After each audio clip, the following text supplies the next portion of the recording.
Hello. It's Friday. Woo! It's another day, another stream in fascist America. Welcome to whatever this is. An attempt at providing education, advocacy, and a little common sense in this digital wasteland. My name is Aubri Devashrayee. It's Culture Corner today. Ooh! Today I'm wearing a Victoria Monet shirt. Let's see. For Jaguar 2, the album that she won some Grammys for. To be clear, though, she's been creating good art. Not just good art, excellent, incredible, transcendent art for years and years. So we'll acknowledge that.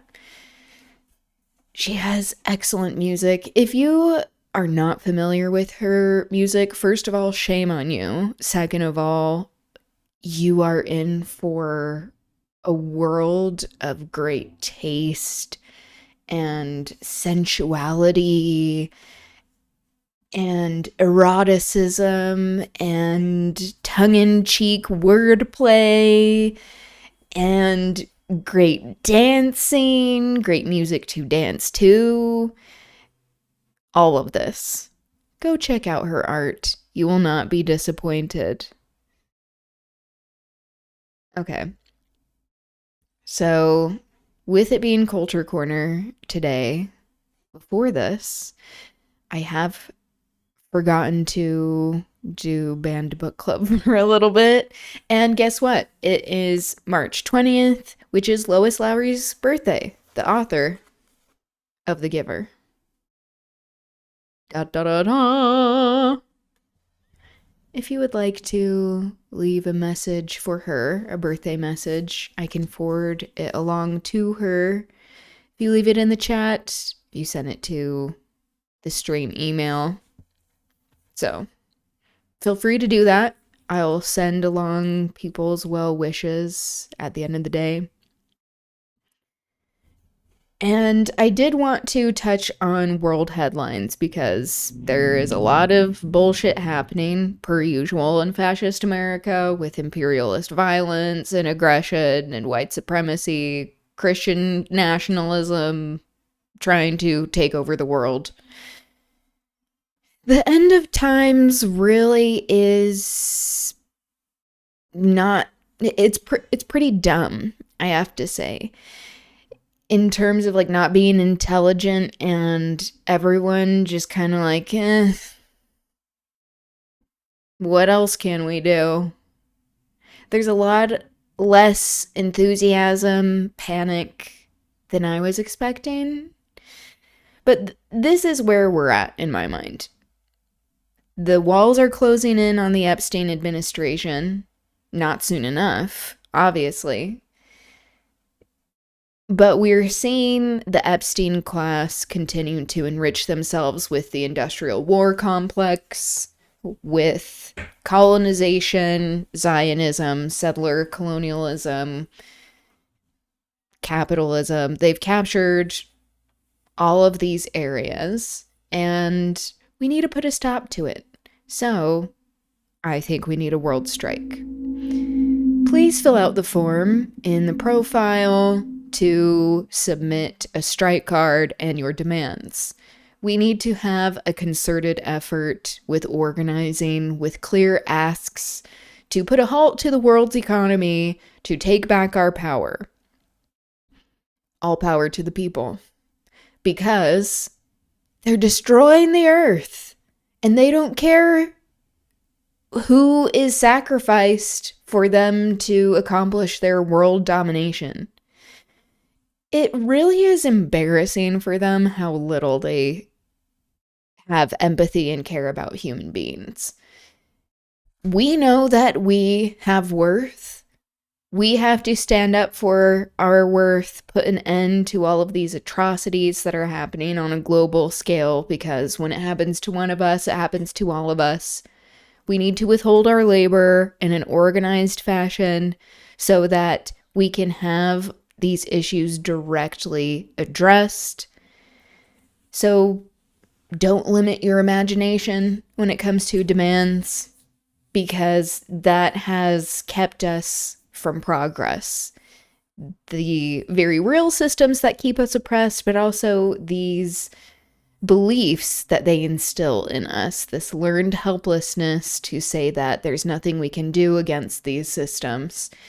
And we are disempowered, to be sure, but we also have some avenues that we can and must pursue if we want to end this global destruction, senseless death, and violence that is happening all over the globe because of these imperialist white supremacist forces, or people trying to appeal to these forces, and also happening at home, clearly, with all of the violence that is happening. The kidnapping and trafficking of human beings by ICE, the very blatant discrimination and brutality that has to end, the concept of mass deportations, which isn't exclusive to the US, and xenophobia, Islamophobia, queerphobia, ableism, sexism, all of these things that are contributing to the world order that maintain this system of non-consensual dominance. Because I didn't sign up for this. I don't think I signed up to exist, to be honest.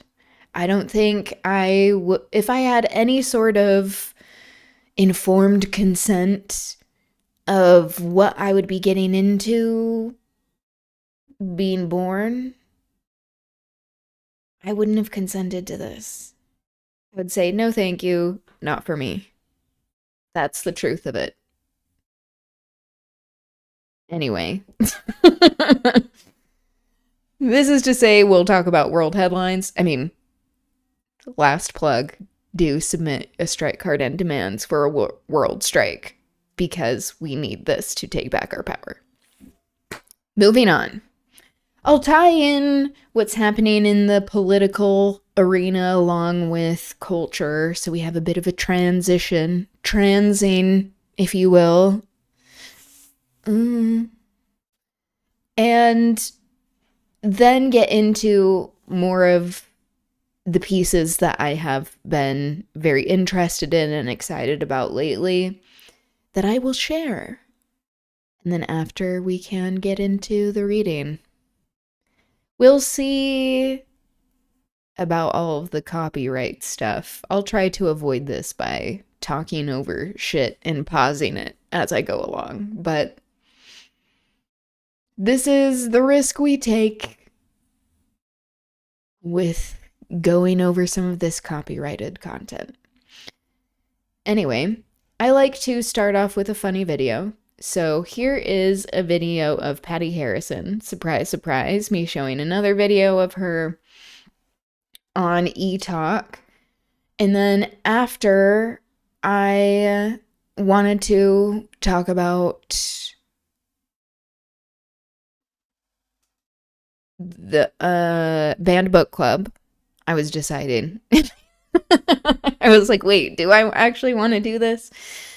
We'll go over banned book club and then get into politics, transing, into culture, into the literature. Yes. Ahoy hoy. That's what they would say on the phone. That's what Alexander Graham Bell wanted people to say with the invention of the telephone, is that whoever answers the phone goes, ahoy! And then the other person goes, ahoy hoy, as the response. I like that. There's whimsy to it. Can we bring that back? Maybe I'll start doing that. Anyway, this is Patti Harrison. Icon, extremely funny. Why did he do that? Welcome, Junk Saint. Alexander Graham Bell, I am not sure. I think he felt like there needed to be more of an official system to answering the telephone, and people didn't necessarily need that. obviously. They didn't need the guidance to be like, just pick up the thing and be like, hi. We don't need to come up with a new system of greeting. But he tried. He tried something. And I do like that it seems very queer to me to be like, ahoy hoy! Like, more theatrical.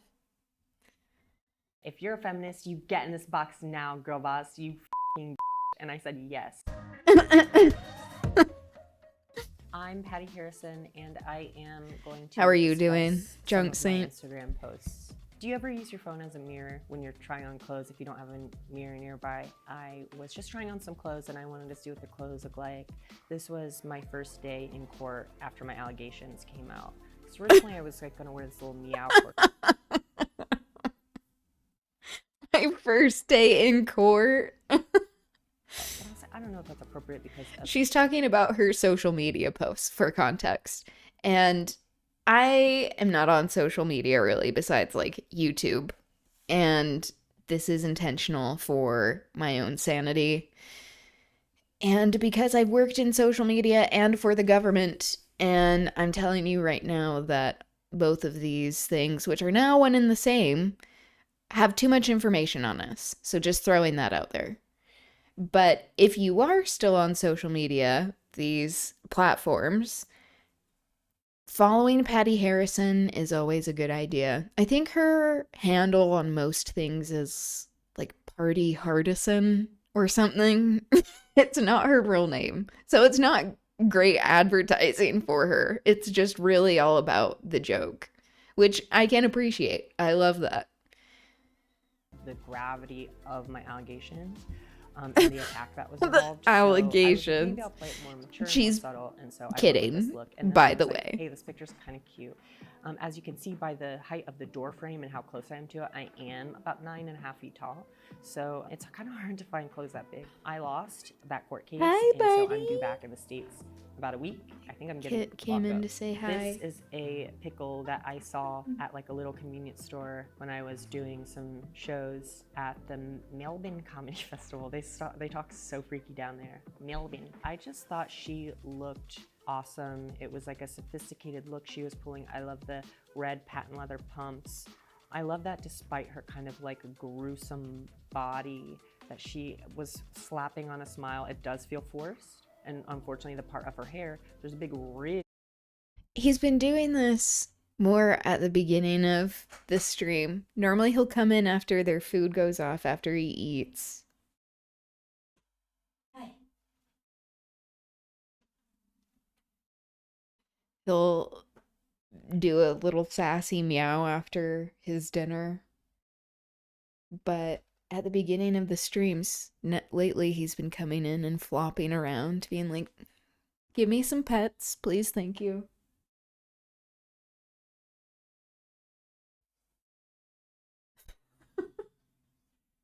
Okay, I'll let him do his thing.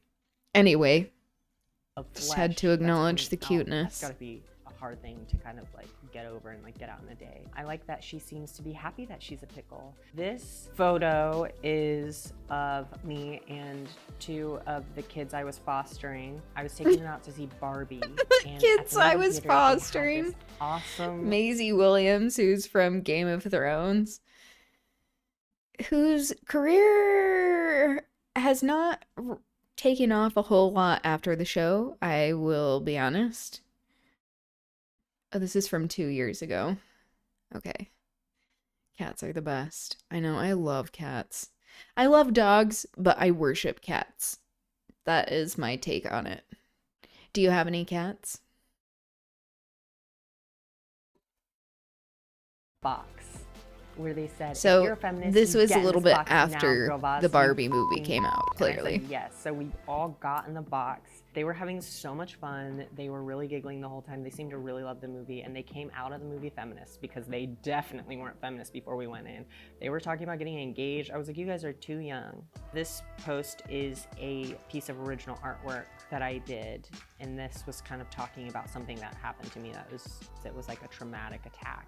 I gotta say, Jeff Foxworthy, I think he's been such a maverick and a catalyst in the fight for Saying that he's a maverick. Yeah, you have two. I tried playing ancient Egyptian music to see if they responded to it the other day. No. They didn't realize their ancestry. Their ancestry of being worshipped. For shame. Just kidding. That is also very cat-like behavior to be like, excuse me, why would I care about this? Like, you think I care about your human things? That's cute. That is fun. Cats are the best. The rights of trans women. This photo makes me smile. This is me and Meg Stalter and Sarah Squirm. Some people know her as Sarah Sherman. And Meg is showing us a photo of, if I remember right, again, my I think they did a comedy tour together, those three. Whose body had fallen into an auger pit. A construction worker was boring a hole and they fell into an auger pit and their body was ground up. So it was just kind of the remains. And we were kind of like, oh, Meg, you are random sauce to the millionth degree. His post is the snowman Jack Frost. Look at that smile. The scene, this is actually a sad scene, but the rest of the movie makes me laugh. Someone tagged me in a post and said that that show scares me. Mural in, is it Runnymede Station? I was like, oh my gosh, that looks so much like me. That's crazy. But it's a new mural, right? It's from this year. The artist, I was looking them up because I was like, is there a world where maybe the artist actually painted me? I kind of feel like that looks so much like me.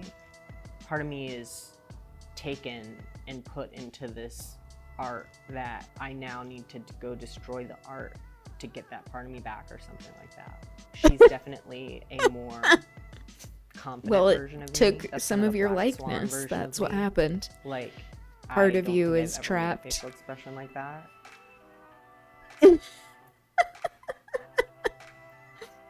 I don't know if I'm doing it because I don't have a mirror. It's just freaky to see that. Like the video? Then hit the button, or better yet, drop us a comment. Then check out our latest videos here. And don't forget to subscribe by hitting the button here for more celebrity interviews and entertainment news. Okay. Existing shouldn't be revolutionary. True. And yet, as trans people, it is, sadly for us. But we're still here, bitch. And we're looking good. We're looking good while we're resisting all of this fascist nonsense. Okay. Banned book club. Da, da, da, da. Today is Lois Lowry's birthday. If you are interested in sharing anything you particularly like about her work as an artist, anything you particularly like about The Giver, this work, you can feel free to share, and I will pass it along to her. I have some birthday wishes that I'm gathering and that I'll be sending to her at the end of the day.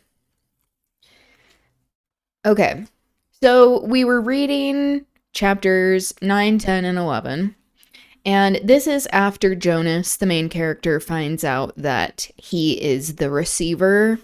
And immediately we see that he starts to be treated differently by the people around him. That all of a sudden he being elevated to this unknown but supposedly superior position makes it so that he feels isolated and that people don't really know how to act around him.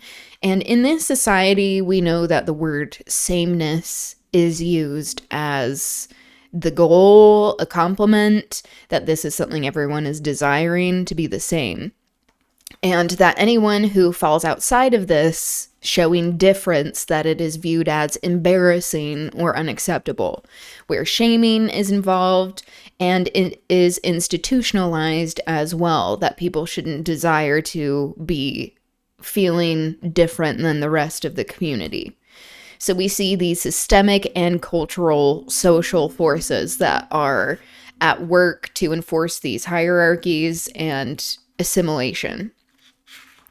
But with him being in a little bit of a different position, now people, even though it is technically elevated, are treating him in a way, they're uncomfortable around him because he is showing difference.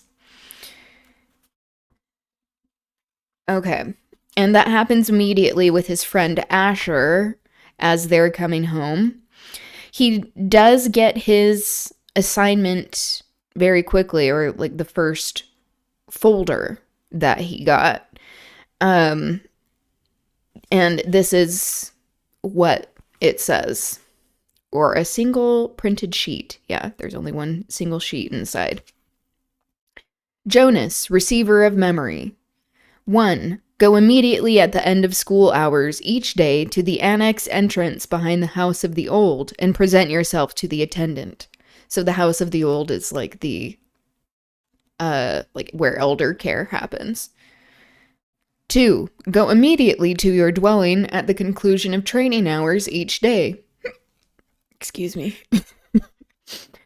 3. From this moment, you are exempted from rules governing rudeness. Okay, I would like that rule. You may ask any question of any citizen, and you will receive answers. I mean, that's pretty fierce. But also keeping in mind that, like, this should be allowed for everyone. Yeah. 4. Do not discuss your training with any other member of the community, including parents and elders. So continuing to set him up to be in sort of this elite, exclusive circle. 5. From this moment, you are prohibited from dream telling, which is a form of surveillance. 6. Except for illness or injury unrelated to your training, do not apply for any medication. Another form of control. 7. You are not permitted to apply for release. And at this point, he doesn't know what release is. It's just when people are forced to exit the community. 8. You may lie. Jonas was stunned. What would happen to his friendships? His mindless hours playing ball or riding his bike along the river? Those had been happy and vital times for him. Were they to be completely taken from him now? The simple logistic instructions, where to go and when, were expected. Every 12 had to be told, of course, where and how and when to report for training. But he was a little dismayed that his schedule left no time, apparently, for recreation. Yeah, so then he goes on and realized that, like, oh, he can actually lie. What if they had all been instructed, you may lie?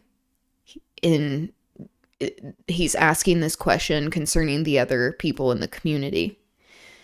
His mind reeled. Now, empowered to ask questions of utmost rudeness and promised answers, he could, conceivably, though it was almost unimaginable, ask someone, some adult, his father perhaps, do you lie? But he would have no way of knowing if the answer he received was true. So setting up to have more deconstruction of the society that he lives in, starting to see the matrix for what it is, how it is all being set up, how there are certain things that are kept from people in order to control them. Okay, so Jonas, he sees Fiona again, and then he goes to his first training. And he starts to do like, oh, my apologies for doing this, following some of the same protocol that he shows in the rest of society. And the giver is like, oh, you don't have to do that. He says, no apologies in this room. We haven't time. Okay. And this is more of a description of what Jonas is expecting and how the giver clarifies the role and what they'll be doing. Well, Jonas went on, uncomfortably aware that he might be interrupting again. I'm really interested. I don't mean that I'm not, but I don't exactly understand why it's so important. I could do some adult job in the community, and in my recreation time, I could come and listen to the stories from your childhood. I'd like that. Actually, he added, I've done that already, in the house of the old.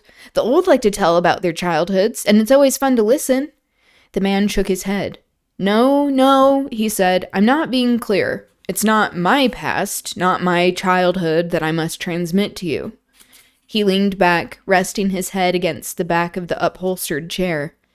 It's the memories of the whole world, he said with a sigh. Before you, before me, before the previous receiver, and generations before him. Jonas frowned. The whole world? He asked. I don't understand. Do you mean not just us? Not just the community? You mean elsewhere too? He tried in his mind to grasp the concept. I'm sorry, sir, I don't understand exactly. Maybe I'm not smart enough. I don't know what you mean when you say the whole world or generations before him. I thought there was only us. I thought there was only now. There's much more. There's all that goes beyond, all that is elsewhere, and all that goes back and back and back. I received all of those when I was selected, and here in this room, all alone, I re-experience them again and again. It is how wisdom comes and how we shape our future. He rested for a moment, breathing deeply. I am so weighted with them, he said. Jonas felt a terrible concern for the man suddenly. Okay. And then they get into the process of transmitting the memory. So he makes Jonas take off his shirt, which admittedly is kind of like a weird thing, but he apparently has to have like some sort of skin-to-skin contact. But why does he need to do that? I don't know. Anyway, he shocks Jonas by turning off the speaker for the announcements that happen from the community because that's not allowed ever. And he realizes that the giver has these special privileges. Part of the rules that he was given in the folder on that piece of paper, and also realizing that the rules will extend even beyond that he'll have more privileges. But he's also realizing at the same time that the giver has no one to share this with. He's weighted with these memories because he's the only one that has them. The man moved with surprising quickness to the corner of the bed where he was. He sat on a chair beside Jonas, who was motionless, waiting for what would happen next. Close your eyes. Relax. This will not be painful.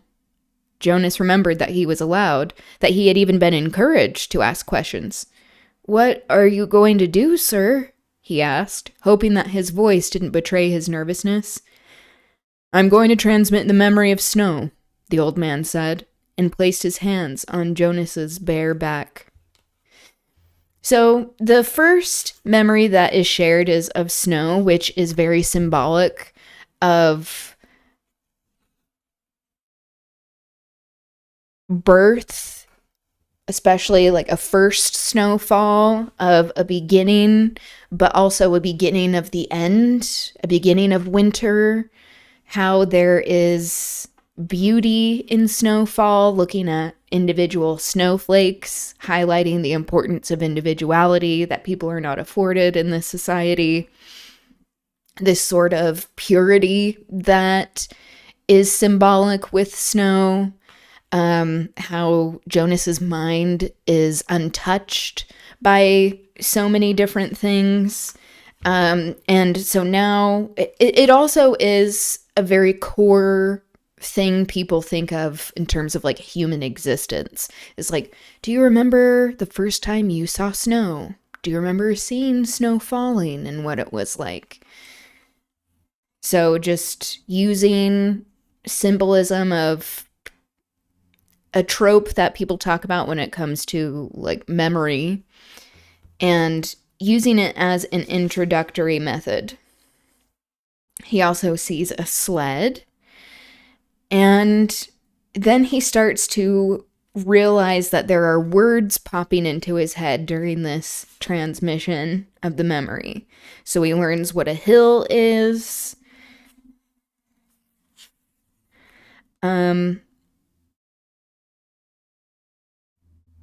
And then this is where he finally, this is what happens after the memory's transmitted. He opened his ordinary eyes and saw that he was still on the bed, that he had not moved at all. The old man, still beside the bed, was watching him. "How do you feel?" he asked. Jonas sat up and tried to answer honestly. "Surprised," he said after a moment. The old man wiped his forehead with his sleeve. "Whew," he said, "it was exhausting. But, even transmitting that tiny memory to you, I think it lightened me just a little." So he doesn't have to keep all of this to himself. It even talks about climate control, that there isn't snow anymore because of this. I would not be surprised if, as the world is continually warming, at first all of these oligarchs are saying oh, it's not happening. They can only get around that for so long. They will probably say that it's climate control, something to that effect of no, this is we have control over this situation and it's what we're intending.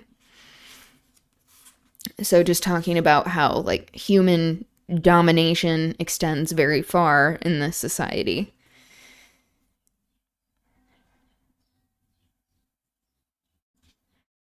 And then he was like, "But I thought I was going to learn more about pain." Jonas questions this, and the giver says, "Well, I started off with a pleasant memory. There will be painful ones, but that they don't need to get into them yet."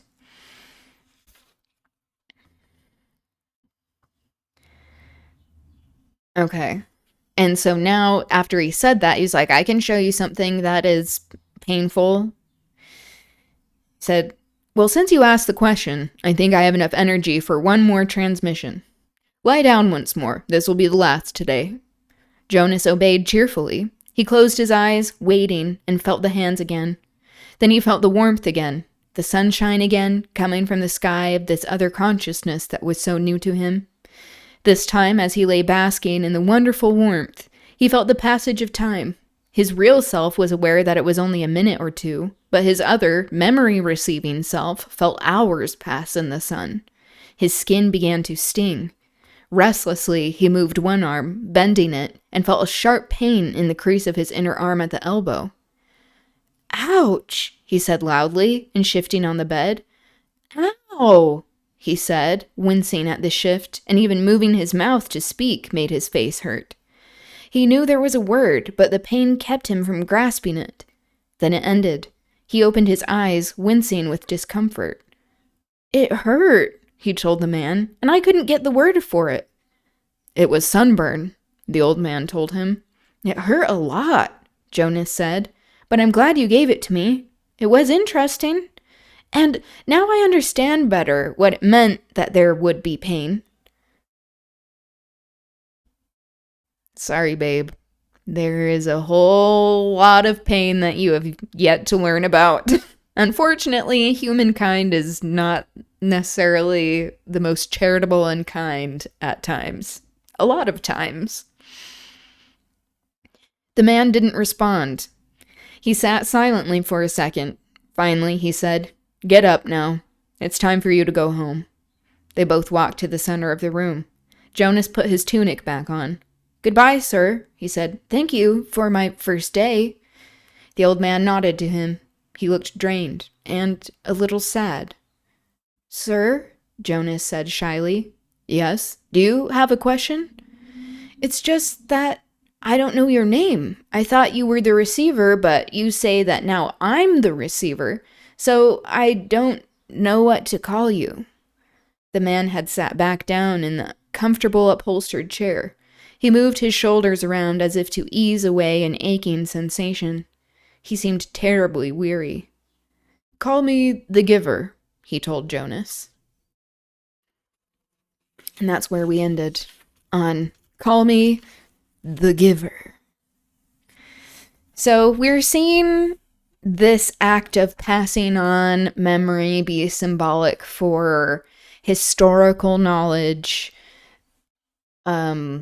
systemic knowledge, history, preserving memory, that this is important for human identity and also for not repeating certain things that have happened in history. Seems like we could learn a bit from this. Something that I really love about this book is that it conveys a lot of profound motifs of what knowledge is, how there's the symbolism of acquiring knowledge of good and evil with the apple in the book, that it uses symbolism very effectively to convey difficult themes and subject matter in a way that is digestible for youth and that is age appropriate, where it is talking about these systems that cannot be trusted when it is created in this society meant to have control in every single aspect of people's lives. How that looks, what that means for historical knowledge, people's humanity, what it means for people's identity, how essentially people can't have an identity if they don't have this historical knowledge and the room to develop their own sense of identity as well. And that is a way to oppress people and keep them in line so that they aren't rising up and establishing their own forms of government. This is a common theme among writers, is the importance of remembering history and writing down ideas, keeping ideas alive, that we keep our humanity alive when we are talking about historical events and historical experiences that especially these capitalist, imperialist forces are trying to erase.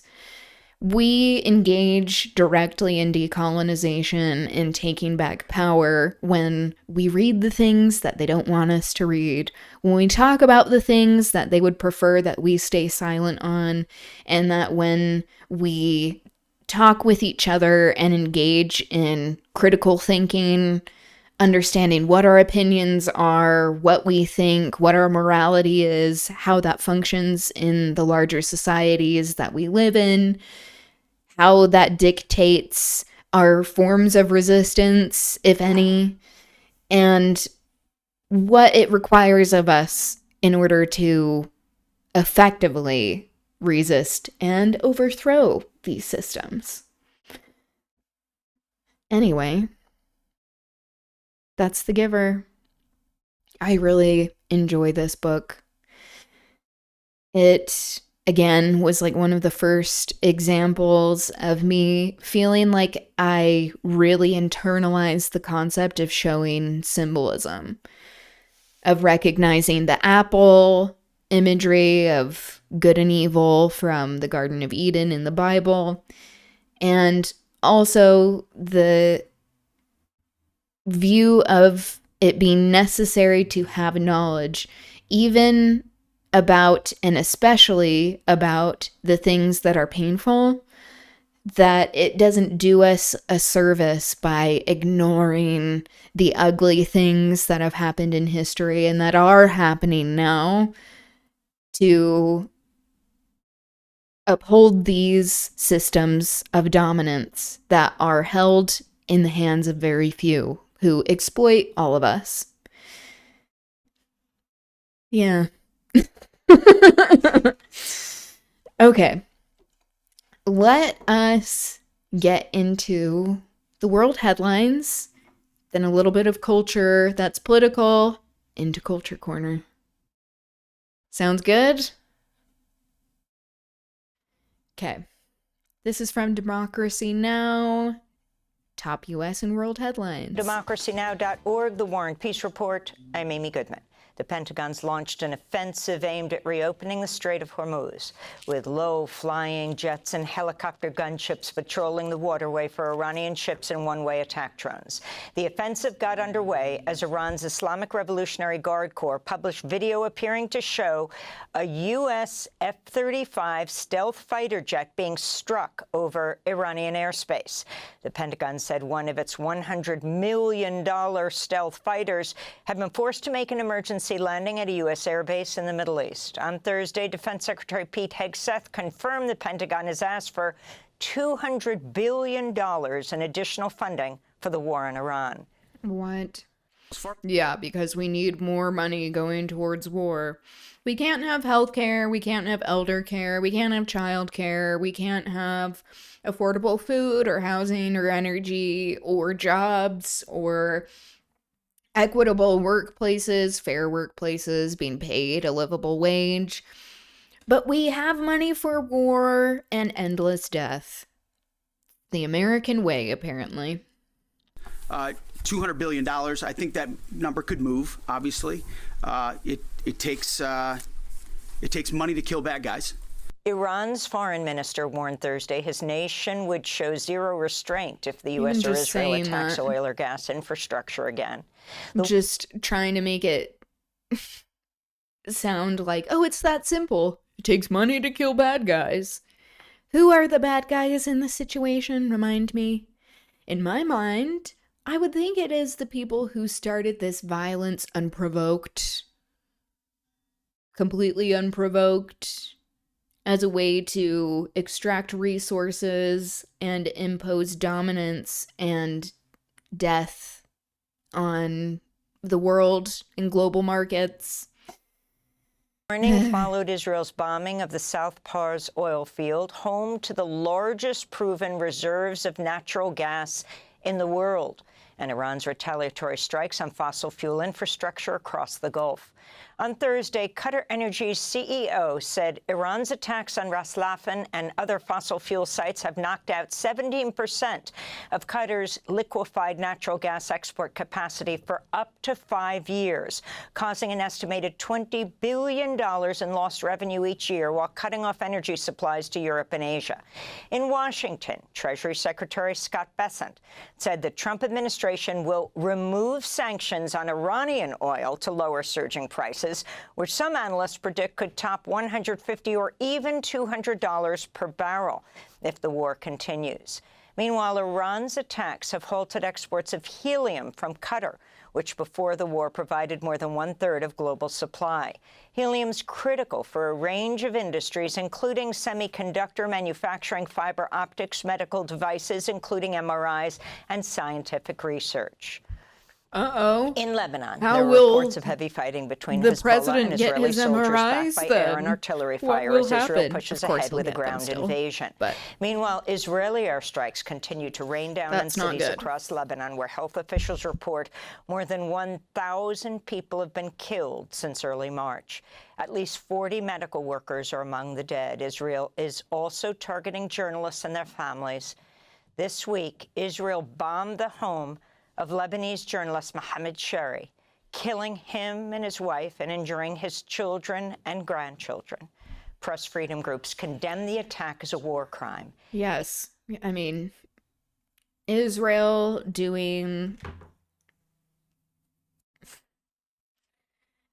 just continuing the Zionist playbook of attacking journalists, the colonizer playbook of attacking any sort of form of journalism or credible reporting. It's not surprising, but it just keeps happening. Separate strike, Israel bombed RT journalist Steve Sweeney and a camera operator as Sweeney was reporting while wearing a vest clearly marked press. The attack left both men hospitalized. Further rocket attacks were reported against Nahariya and admitted. Oh my God.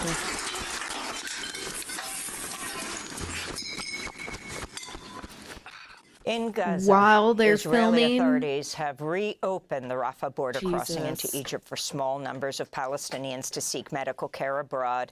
On Thursday, the Palestinian Red Crescent Society reported just 8 Palestinians were allowed to cross, along with family members. Red Crescent official Raed El-Nams says that's just a tiny fraction of the thousands of Palestinians who cannot get the medical care they need inside the Gaza Strip due to Israel. Yeah, these are genocidal tactics. We know this, in making it so that people can't leave, that aid can't enter, that people are not receiving the medical care that they desperately deserve. And this is unconscionable. Just another tactic for settler colonialism to impose dominance through violence, ethnic cleansing, and it has to end. We need a world strike to end all of this violence. Please look up the form in the profile and submit a strike card and your demands so that we can do this. We need to withhold our labor to put an end to their unlimited bloodlust. Blockade and attacks on hospitals and medical infrastructure. According to the Palestinian Ministry of Health, there are around 18,000 patients injured whose conditions are classified as critical and for whom life-saving services are unavailable in the Gaza Strip. We hope that the efforts made in this regard will lead to an increase in the numbers so that the largest possible number of patients can be evacuated outside the Gaza Strip. In Israel, demonstrators gathered in Tel Aviv Thursday for a protest demanding an end to Israel's attacks on Iran and Lebanon, as millions of Israelis are forced to seek shelter daily from rockets, missiles, and drones. At least 18 Israelis have been killed, over 3,000 wounded, just 3 weeks into the war. This is protester Tzipi Hatovsky. They're not telling us what the goals of the war are. They're not telling us how long it's going to take. And what's happening is that Israelis are in the millions, are in shelters at the moment, and we don't see the end of it. We're fed up. We are seeing more resistance from Israeli citizens at this time because they are getting blowback. They are having to be on watch for these strikes. There are places that are being hit in Israel. So they are receiving more blowback than they have in a very long time. So this is why we are seeing them more quickly rise up and say that they don't want this to happen, because the citizenry is endangered and they feel more threatened. This is them being insulated from blowback because of American weaponry and funding and imperialism, militarization. They have been able to act with impunity and have so much violence that they are the aggressors of and not the receivers of. So we're seeing this now happen to them. And this also explains the unlimited bloodlust of Americans, where so many of these wars are done overseas, away from the landmass of where U.S. citizens are living for the most part. And so they can have all of this endless desire for violence because they don't feel like it will affect them personally, that there won't be blowback. And that is a mistake. In a state of war for over 2.5 years, we're fed up with it. It has to stop. President Trump joked about Pearl Harbor during a White House meeting Thursday with Japanese Prime Minister Sanae Takahashi. The awkward moment came as Trump responded to a Japanese journalist's question about why the U.S. did not inform its allies in Europe and Asia before joining Israel in a war in Iran. Well, one thing you don't want to signal too much, you know, when we go in, we went in very hard, and we didn't tell anybody about it because we wanted surprise. Who knows better about surprise than Japan? Okay, why didn't you tell me about Pearl Harbor? Prime Minister Takahashi appeared visibly She's very uncomfortable with back that in her seat. A 19-year-old teenager from Mexico has died of an apparent suicide while jailed at the ICE Glades County Detention Center in South Florida. Roya Perez Jimenez is the youngest person to die in ICE custody since Trump returned to office, and at least the 13th reported ICE death since the beginning of this year. Police reportedly arrested Perez Jimenez in January while he was... These people dying by suicide in detention, to be clear, these are lynchings. It's a form of lynching. To be kidnapping people, subjecting them to this kind of terror and horror is unconscionable. It's unacceptable, and yet it's happening on U.S. soil. We have concentration camps where the government, the federal government, is sending people for their ethnic cleansing campaign. Another reason why we need a national strike. We also need a global strike, but there is a link to sign a strike card and submit demands to a national strike so that we can put an end to this. A scooter. Immigrants detained at Glades County have long described inhumane conditions, including being subjected to verbal and sexual abuse. In more immigration news, Estefany Rodriguez, a local Nashville journalist in Tennessee, has been released from ICE custody on a $10,000 bond. Horrible. She's a reporter from Colombia with the news outlet Nashville Noticias. She's lived in the U.S. since 2021 with a tourist visa and work permit and is pending green card and asylum applications. She's also married to a U.S. citizen. Here in New York, a high school student has been released from a Pennsylvania ICE jail after nearly a year in custody. 21-year-old Dylan Lopez Contreras was a freshman at a Bronx high school when he was taken by federal agents. He and his family are asylum seekers from Venezuela. Dylan spoke at a rally welcoming him back in New York yesterday. As I've told you, it's super ugly to be in there. I've really seen all kinds of people who we don't deserve to be there, and I still want to keep fighting for them, which is what we have to do. Several elected officials attended the gathering, including New York Governor Kathy Hochul and New York City Mayor Zohran Mamdani. It's a city that does not stand for our children being snatched from their home. That's right. It is a city that does not stand for high school students being taken away from the life that they should have. And as Dylan has reminded us, this is but a glimpse into something that is affecting so many across this city, across this state, and across this country. And we will not rest until every single person is where they deserve to be. In related news, an immigration judge has denied 5-year-old Liam Conejo Ramos and his family asylum in the United States. The family's legal team plans to appeal. If they lose, Liam and his family could be deported to their home country of Ecuador. Liam and his dad were detained in a suburb of Minneapolis earlier this year. Images of Liam went viral after he was picked up by federal agents while... Yeah, no, the government's trying to be like, oh, you caused a problem for us, now you have to leave. It's bad press. Maybe you shouldn't be doing this shit in the first place. And then denying them asylum, just completely inhumane, uncalled for, deeply racist, xenophobic. Wearing his Spider-Man backpack and a blue This is hat why it's with ethnic bunny cleansing. ears.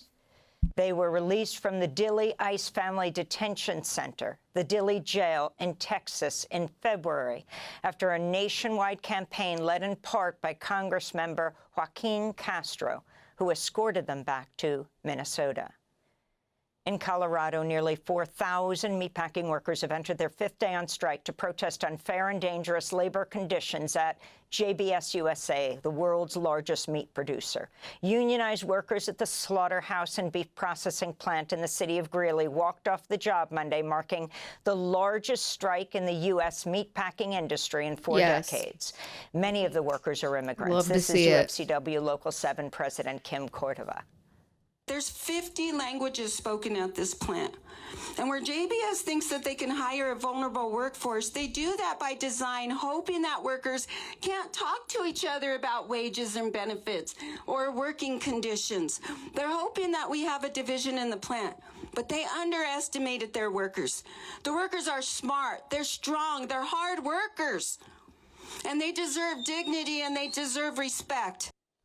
And as the college basketball tournament known as March Madness begins, Call it out. immigration activists are calling on schools to de-ice the charter flights used to ferry around student athletes. The campaign is targeting the Miami-based charter company Global Crossing Airlines, or Global X, which holds a $5 million annual contract to transport teams during the NCAA tournaments. Global X is also used to transport immigrants deported by ICE.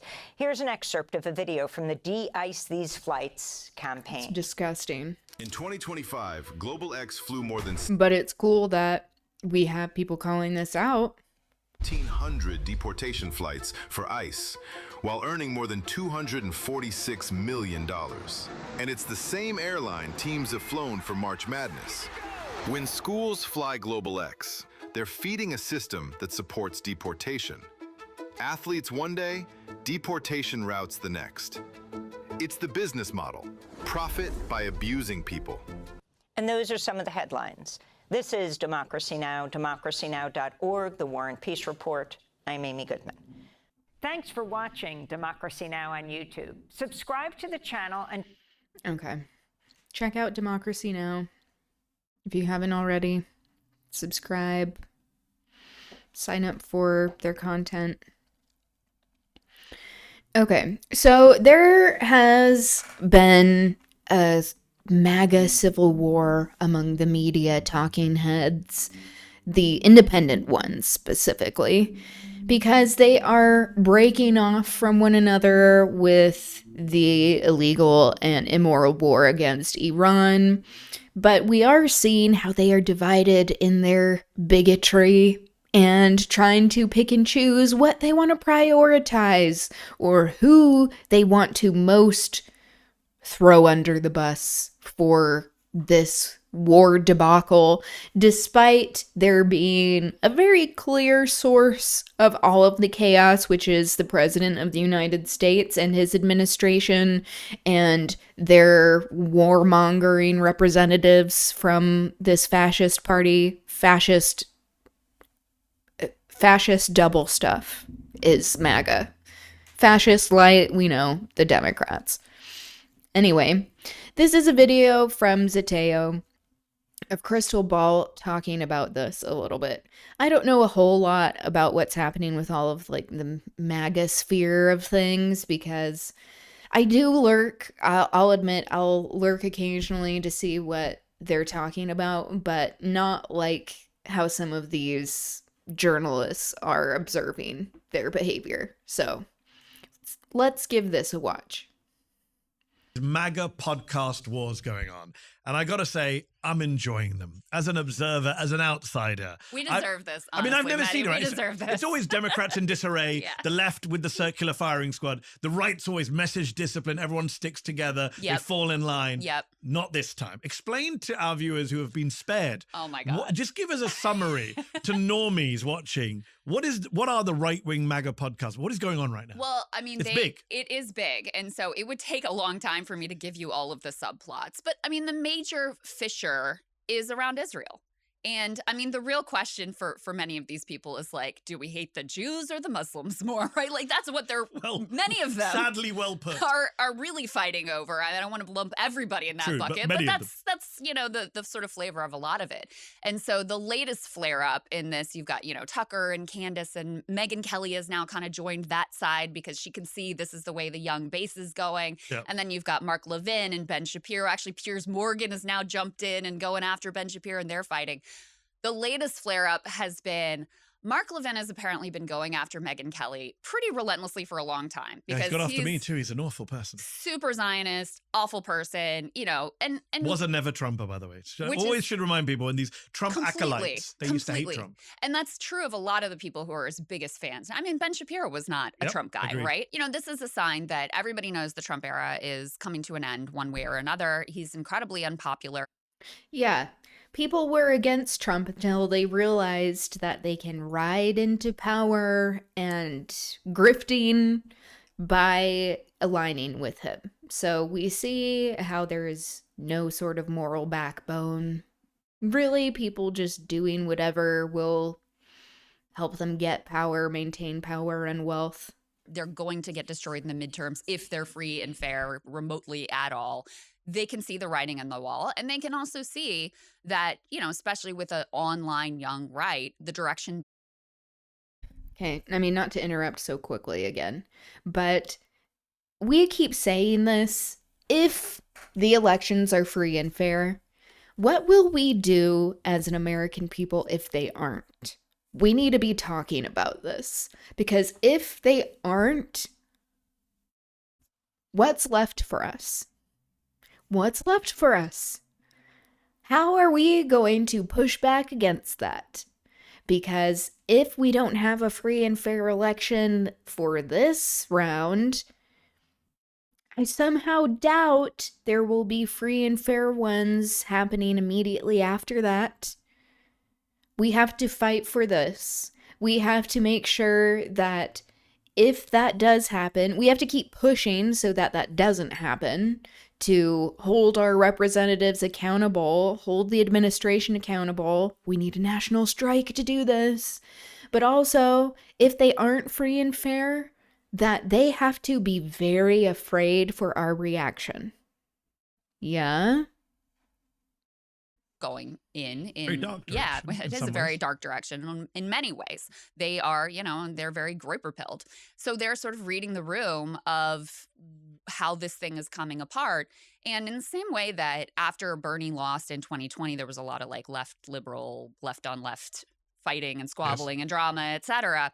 They're kind of in that moment now where Trump is betrayed, some of his promises. I would say it was all very foreseeable, but there is an element that feels very betrayed.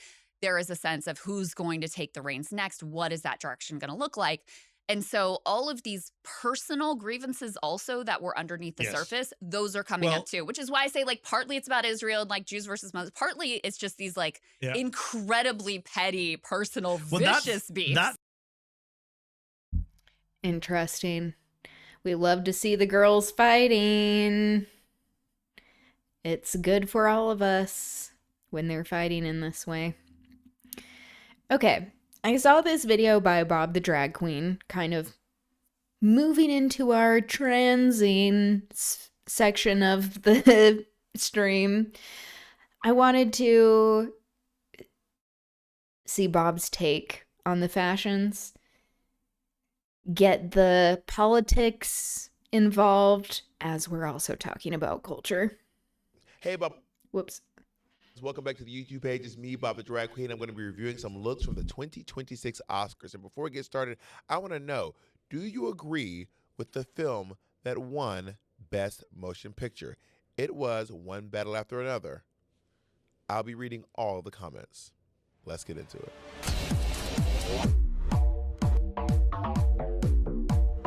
Speaking of, every dig at Timothy Chalamet had me cracking up. Thank you so much for watching this video. And if you would Best like to Picture support me should have even been more, or the Sinners, things we're doing here at Purse First Studios, please go over to the YouTube page, Purse First Studios. You can subscribe and turn on the notification bell so you can see some amazing content by queer people that is for queer audiences. This is the G. I love this styling here, this room, the colors, just excellent. This is for the girls, the gays, and the theys. All right, back to the program. Baby, the Oscars happen, and this is the place where you give looks. This is the place where you serve. I would say the Oscars is as big for designers as it is for the nominees, I would say. And this is a chance to turn some sickening looks that will literally withstand the test of time. I'm going to rate them on a scale of 1 to 5 bobbleheads, 5 being the best, 1 being, girl, you're not giving anything. And up first, we have Jessica Buckley wearing Chanel, and she won for Best Actress for Hamnet. So first of all, I love this little color block Empire waist moment. I don't know. I will say, I feel like ladies don't do big hair at the Oscars anymore. Like a ponytail, a chignon has become the new go-to. I would have loved some big hair on this, personally. Is she wearing a necklace? Can we zoom in? Mm-hmm. She's not wearing a necklace. She is wearing a necklace. Okay, she's wearing a necklace. I do like this. It is pretty simple. She does look stunning. I would have loved some big hair. Chanel, you ate with this one. I'm going to give this 4 bobbleheads. We have Rose Byrne wearing Christian Dior, and she was a nominee for Best Actress in If I Had Legs, I'd Kick You. This look is amazing. Another chignon. They don't do big hair. They don't do big hair at the Oscars. Cher, come show these girls how to wear big hair. Patti LaBelle, come show these girls how to wear big hair. It's racist in my mind. When we have styles that are more slicked back, it shows that the culture is veering more towards a Eurocentric sensibility. Some people may think this is overanalyzing. I say it's just being observant. Khan, come show these girls how to wear big hair. That being said, she looks amazing. This dress is beautiful. This beautiful black, like black dress with this like floral embroidery going around the bottom, a little bit on the hip, and then across up the bodice from the waistline up to the bodice. I love the straight line across the top. I'm gonna give this 5 bobbleheads. This looks great. I agree. All right, we have Kate Hudson wearing Giorgio Armani Privé. I think this is Am I saying that right? Privé. boring. Privé. She's a nominee for Best Actress for the song Blue. And you know, I don't hate this look. First of all, love her hair. Best hair we've seen so far. Best hair we've seen so far. I'm gonna go ahead and throw that out there. Her skin looks nice and shiny. She is in this dress. Sometimes I think that when it's all monochromatic or all one fabric, and the fabric is like really sparkly, it can tend to make you look a little bulky. She's wearing this it's like a peplum bodice. The dress looks like a peplum bodice over a skirt. The length is literally perfect. She does look great. I'm going to give this 4 bobbleheads. Okay, we have Emma Stone wearing Louis Vuitton, nominee for Best Actress in Begonia. And I got to say, I don't love this dress. I'm not a big fan of this dress. These basic. They look like, what do you call them on the show? They look like epaulets. Is it like the military thing? Are they called cap epaulets? sleeve? No. What are those things called when you wear them on shoulders? Yeah, epaulettes. Military shoulder pad? Is that what it's called? They're called epaulets. Epaulets. They look kind of like epaulets, which I'm not crazy about. I don't love. Yeah, I'm not loving this. I'm gonna go ahead and give this 2 bobbleheads. Before we get back into the video, I want to take a moment to talk about something that's actually really important to me. Therapy. I think therapy is one of the most valuable tools that we have for taking care of ourselves, and life gets really complicated. Emotions get messy, and sometimes having someone trained to help you unpack all that can make a huge difference. Whether you're dealing with stress, relationships, big life transitions, or just trying to understand yourself better, therapy can be a really, really powerful space. And that's why I'm excited to partner with Grow Therapy, who's sponsoring today's video. Grow Therapy is a modern mental health platform that makes I don't know about Grow Therapy. I'm glad to see something that isn't about BetterHelp. From what I've heard, BetterHelp is 19,000 not great. licensed providers. 19,000. You can read their bios, you can see their specialties, and you can find someone who feels like the right fit. They also work with 180 plus insurance plans. So chances are you're probably in there. And sessions average about $21 with insurance, with some people paying even less depending on their plan. And unlike some services, there's no subscription. You just pay per session. You can do sessions virtually or in person, and they often have appointments available in as little as a couple of days, including evenings and weekends for those of you who work 9 to 5s and work during the day and you just need time at night and on the weekends to talk about yourself and how you're feeling. So if you've been thinking about trying therapy or finding a new therapist who really works for you, this is a great I need to step out for a start. sec, but I'm going to keep this playing. On screen or go to Be right back. growtherapy.co/Bob the Drag Queen to find your dream therapist. Big thanks to Grow Therapy for sponsoring today's video and for helping make mental health care more accessible. Now let's get back to the chaos. Michael B. Jordan wearing Louis Vuitton, who won Best Actor for Sinners. This is a pretty standard look, but I love the tapered leg on it. I love the brooches. Don't let Boston Rob find out there's brooches. I love the brooches there. He looks very handsome. It's not crazy excited. I believe this is double-breasted, right, Taylor? Taylor, are you muted? Are you with me? I'm here. Yeah. Is this double-breasted? Is that correct? Yes, he's wearing like a double-breasted tuxedo. It's pretty simple, but it is effective, and he looks really good. He's obviously a very handsome man. I'm going to go ahead and give this 4 bobbleheads.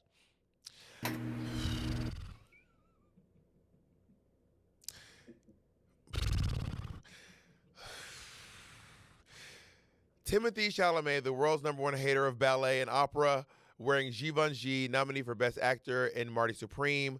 I don't. First of all, okay, maybe he's wearing a double-breasted like suit, giant pants. I mean, huge. They're almost like harem pants, like MC Hammer would wear them. And I think the shades are bothering me. He looks like he works there. He looks like he works there, and they were like, instead of all black, we're gonna wear all white to really pop. I don't love it. I'm gonna give this 2 bobbleheads. Sorry, Shala. I'm going on a journey with Amy Madigan right now. She's the winner for Best Supporting Actress in Weapons. I'm on a journey because this look is kind of iconic.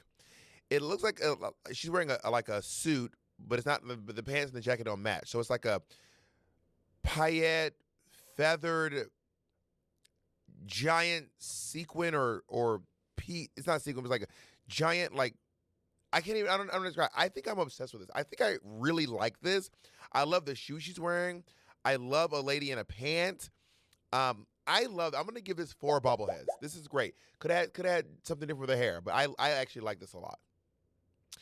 Oh, this is great. Wumi Mosaku wearing Louis Vuitton.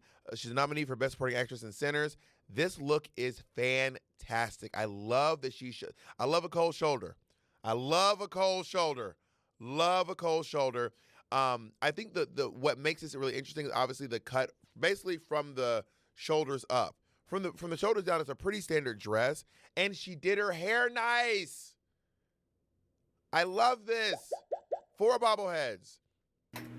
Whoa! Hey!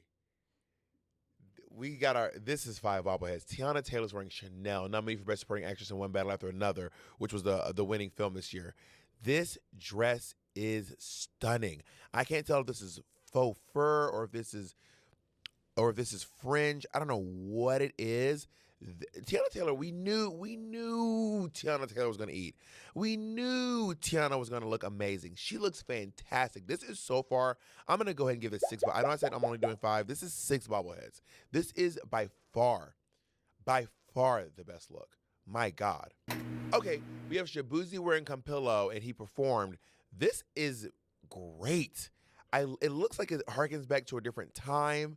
I love the fact that you can see a little bit of the shirt peeping out from beneath the jacket. I love this like little tassel that he has hanging off the jacket. I think there's a vest, like one of those vests that goes below the chest under there. The shoes look great. This is amazing. This is the best a guy's looked so far. Shabuzi, you ate. Congratulations. 5 bobbleheads. Chase Infinity wearing Louis Vuitton. She was in One Battle After Another. This look is okay. I'm on a journey. I'm really going through a lot with this one because this is a pretty plain dress with a bunch of drama on the hip. And I love drama on the hip, but the rest is kind of so plain. And do I love this color? I think this color looks really good on her. I'm going to have to give it 3.5 bobbleheads. 3.5.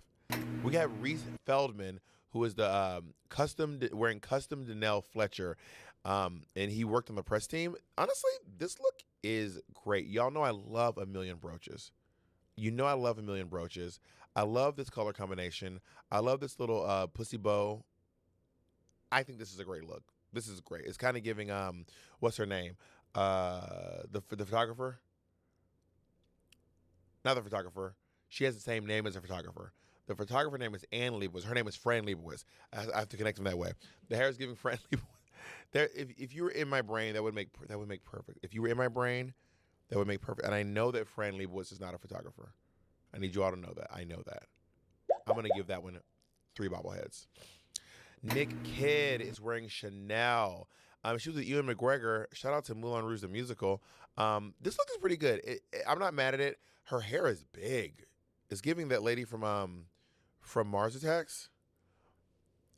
I mean, it's not that big, but it's pretty big. This is for the ladies. This is pretty big hair. I like this look. I'm gonna give it 4 bobbleheads. Oh my god! Wow, Demi Moore is really coming for Tiana Taylor. Demi Moore is wearing Gucci, and she looks amazing. I'm gonna give it 5 bobbleheads. She's wearing this all feather Gucci look. She looks like a wicked witch who's coming to do some to do no good deeds, honey. This is a great look. It's not my top one, so I'm still gonna give it 5 bobbleheads, but she looks amazing. Damson Idris is wearing Prada. What is that pin? Is that a pin?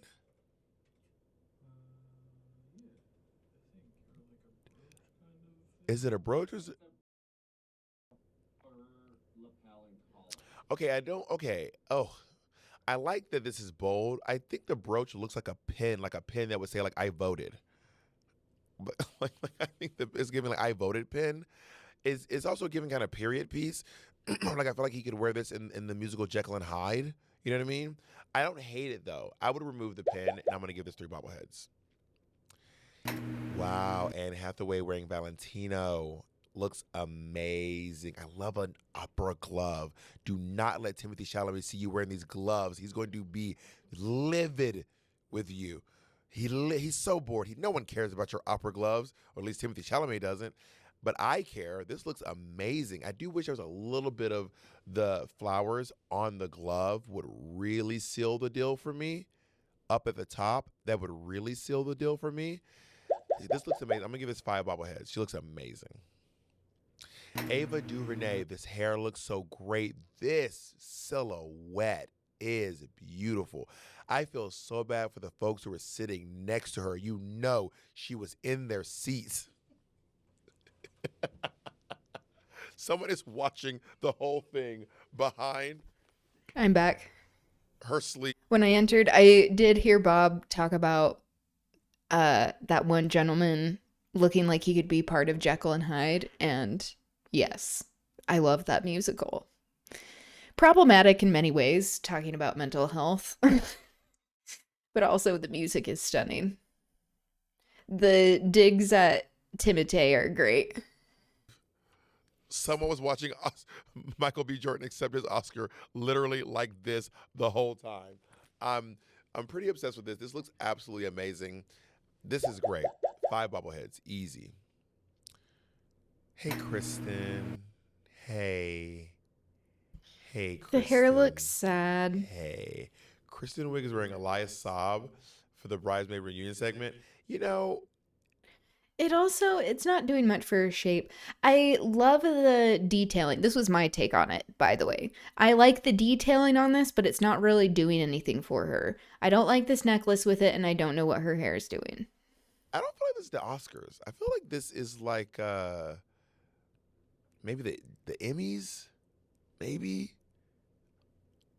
But she looks good. She does look good. I'm gonna have to give it 2 bobbleheads. I'm so sorry, Kristen Wiig, and I love you.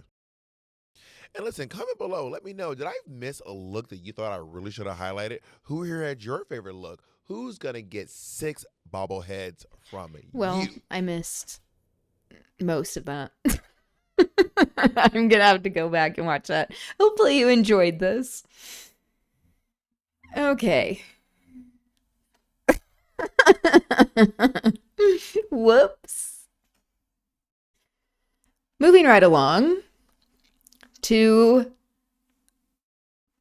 more of the culture section of Culture Corner.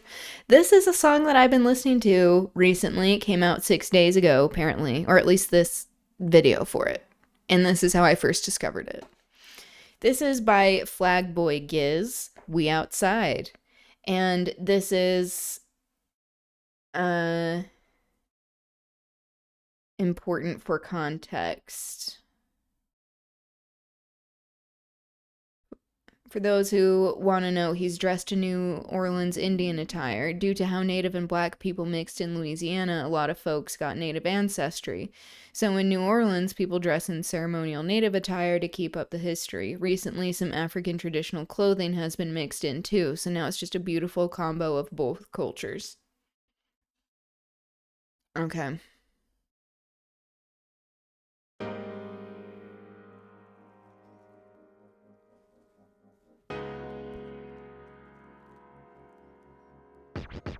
I was sewing, hustling, working for the Mardi Gras. Carnival in New Orleans, I'm outside. Everybody talking about, boy, you so cold. It's only one Super Sunday, it ain't the Super Bowl. I was sewing, hustling, working for the Mardi Gras. Carnival in New Orleans, I'm outside. Everybody talking about, boy, you so cold.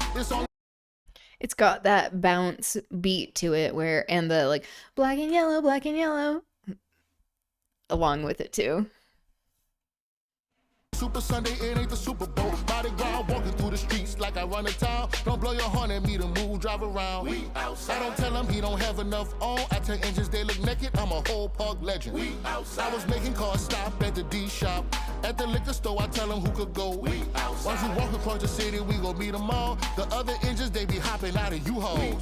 You a U-Haul engine, and I'm an old school engine. Walking across the city, you a U-Haul engine, and I'm an old school engine. Walking across the city, I'm buying feathers by the dozens just to play the dozens.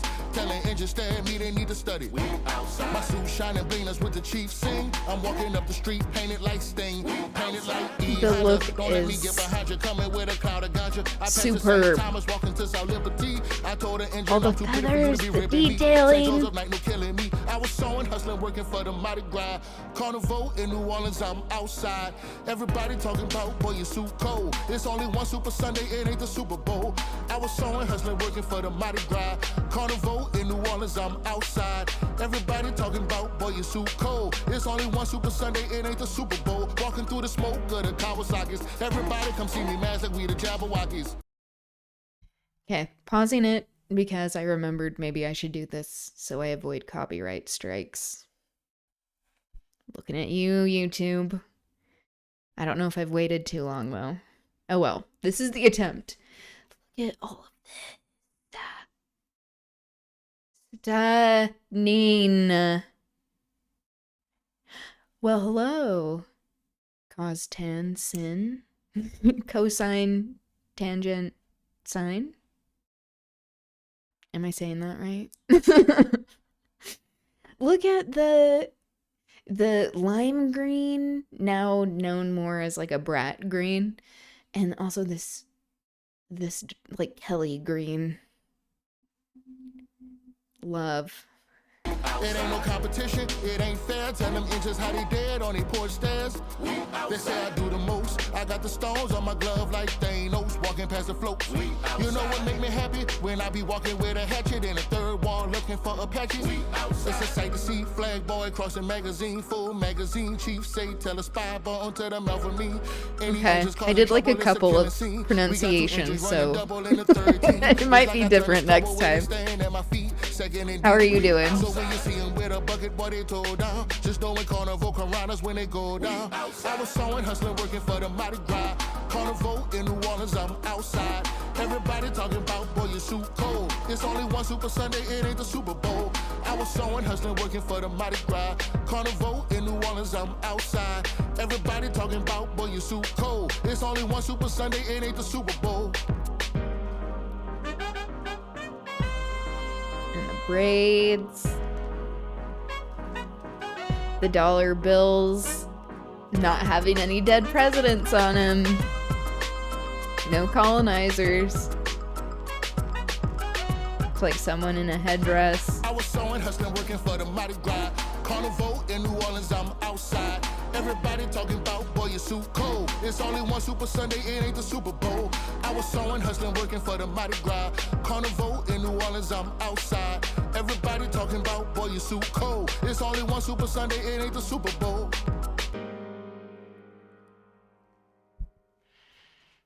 Amazing. There he is again. Legendary equipment after defeating the final boss. Clicked for the outfit, stayed for the song. Yes. Bounce music was the last thing I would have expected. Wasn't even on my radar, actually. Every feather, stone, bead, and fabric is hand sewn, constructed to tell a story. This song gave us so much joy after the pandemic. So proud to see him here. So I guess the song came out after the pandemic. This is the first that I have heard of it. It was earlier this week. Liking. Okay. Continuing with talking about culture and its influence on politics, politics influencing culture, especially as we are considering the late stage capitalism, white Christian nationalism, fascism that is happening in the US where I am located, but also how that is outsourced, especially through violent means, especially lately, with imperialist aggression inflicted on the world that is illegal and immoral and needs to be stopped.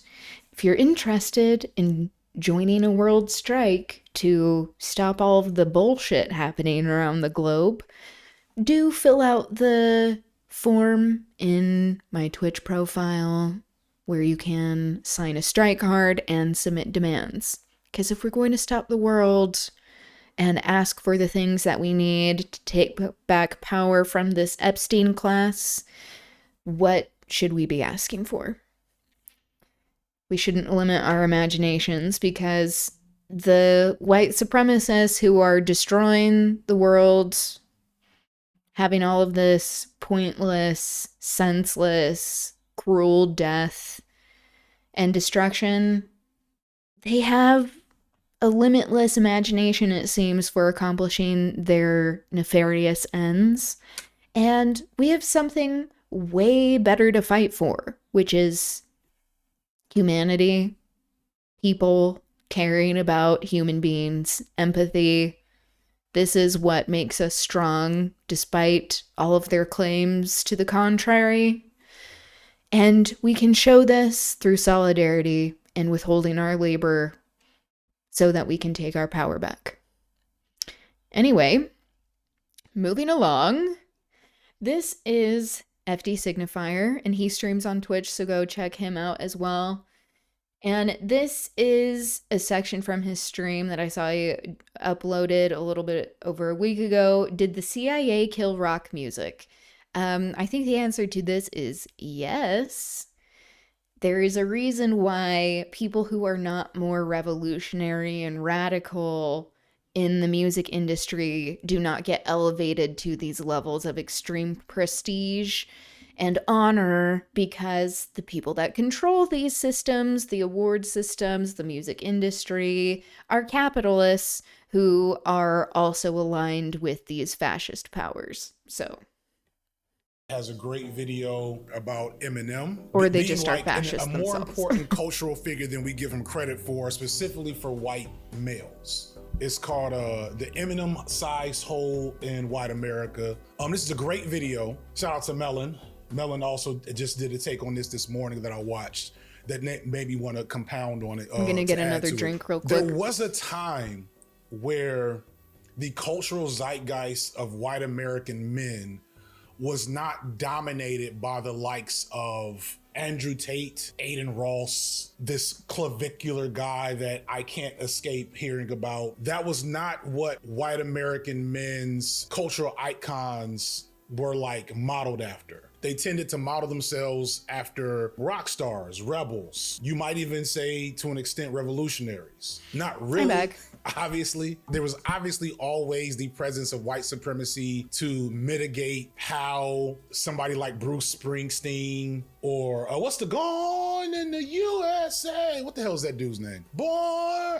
Bruce Springsteen. Did I just say that? There was a time where this working class anti-imperialist image of Americana mythology was much more dominant. Now understand, this is always still a lie, but it was a lie more amenable to liberation activity than what we're dealing with now. Yeah, right here. I love this line here. Got a little hometown jam So they put a rifle in my hand, send me off to a foreign land to go kill the yellow man. So that is an anti-war message in one of the most popular songs in American history, done by a straight white man. Yeah, it seems and it's also unfathomable really right now racist. that there are like heterosexual white men preaching anti-imperialism in America at the highest levels of popularity. We fast forward to today, and this image of American mythologized white masculinity is gone. The image of white masculinity does not look like this anymore. Why is this white masculinity and not masculinity? Because white masculinity is a very specific thing. White masculinity is the hegemonic ideal of what masculinity is supposed to look like, and thus has the most influence. And so you've always had images of black women. And is accepted, bought into by colonizers. They outsource this with violent means, usually supported through a type of nationalist religiosity and desire for expansion that are very harmful, especially as they are creating these hierarchies of human dignity and forcing them upon people who are not consenting to them.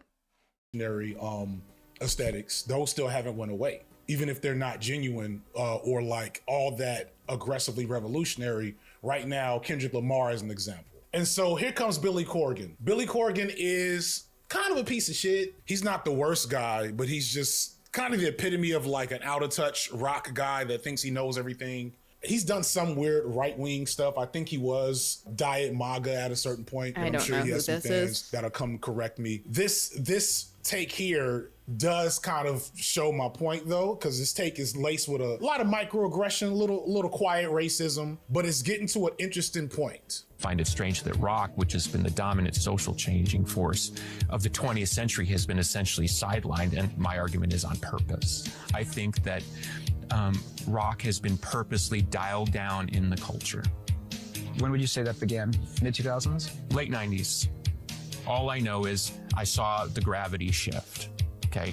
If you were at MTV or around Smashing MTV Pumpkins 1997, guy. 98, Oh, that suddenly they explains why I decided don't know rock who was that out. is. Right. Thank when you. Rock was still very, very high up in the thing, and it was replaced by rap. Right. They immediately changed the way their standards and practices immediately shifted. Right. So now that things that weren't allowed were suddenly allowed, people were waving guns. Okay. So some people assert that the CIA was involved in all That's that. not a Again, above my pay microaggression. grade. That's But just I saw it happen. that's I did witness it overtly happen. racist. Okay. And then now, as you pointed out, rap seems to be waning in terms of its cultural influence. Right. Pop is completely dominant. Rock is probably the most dominant ticket selling thing in the Western world, and yet there's almost no representation of rock in culture. Right. So why do we have that schism? I think they purposely dialed down the ability of rock stars to have a voice in the culture.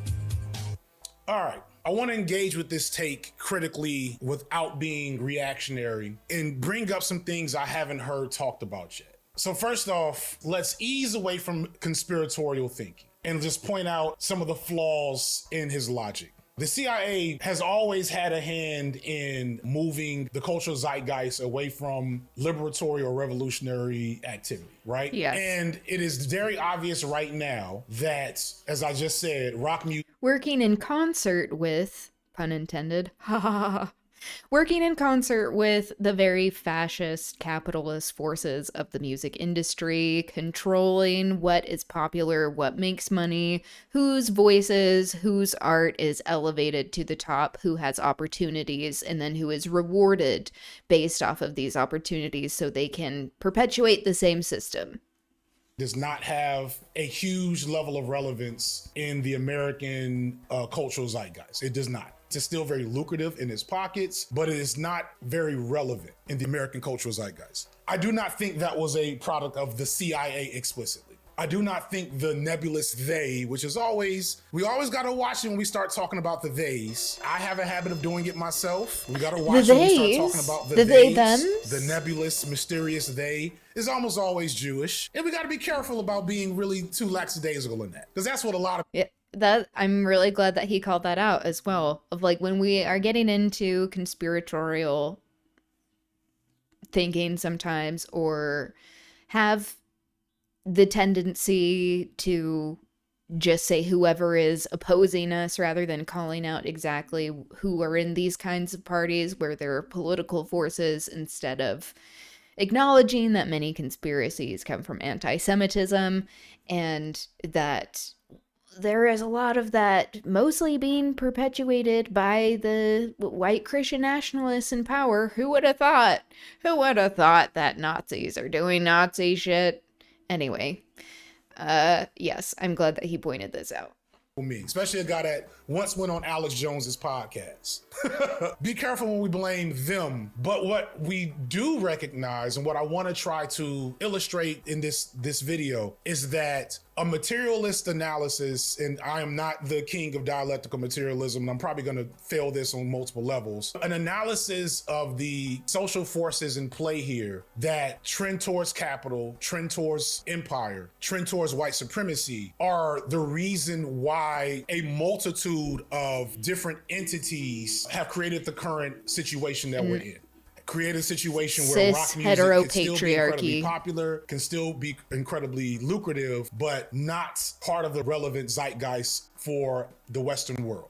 Let's first debunk a couple of things. Billy Corgan says that it happened in the late 90s, early 2000s. And I don't think that's true. Fantano pointed out that Billy Corgan just marked the point in which Smashing Pumpkins stopped being relevant and said, oh, that must have been it. Yeah, no, that's I was a coincidence. there in 2001 blasting Hybrid Theory. I didn't do this on purpose, but I got my Bring Back New Metal shirt on right now. We're talking about Hybrid Theory, Linkin Park. We're talking about System of a Down. We're talking about Puddle of Mud, even though I didn't really like them. Okay. Pausing real quick. Some metal bands the editor can think of off the top of his head that were popular in the 2000s. Not necessarily endorsing all these. Okay. Slipknot, Korn, Converge, Tool, Type O Negative, Every Time I Die. Songs for the Lacuna Dead, Coil, from Mastodon, Queens of Stone Lamb Age, of God. Deftones, Evanescence. Yeah. Avenged Sevenfold, Cold Chamber, Children of Bodom, Opeth. Biscuit, Smash Mouth. We're talking about Disturbed. Yeah, My Chemical Romance. I feel like that's like 2000. Am I tripping? Or was that like 2007? That album, even though that was not even like my thing, I was kind of not really a big emo fan. But Black Parade and Panic at the Disco are both late 2000s that like reverberated for years. I could agree with Corgan and say that maybe in the late 90s, we started seeing the shift. But rock music and punk and emo and metal and... Oh, so we're getting the punk ones now. The editor providing even more.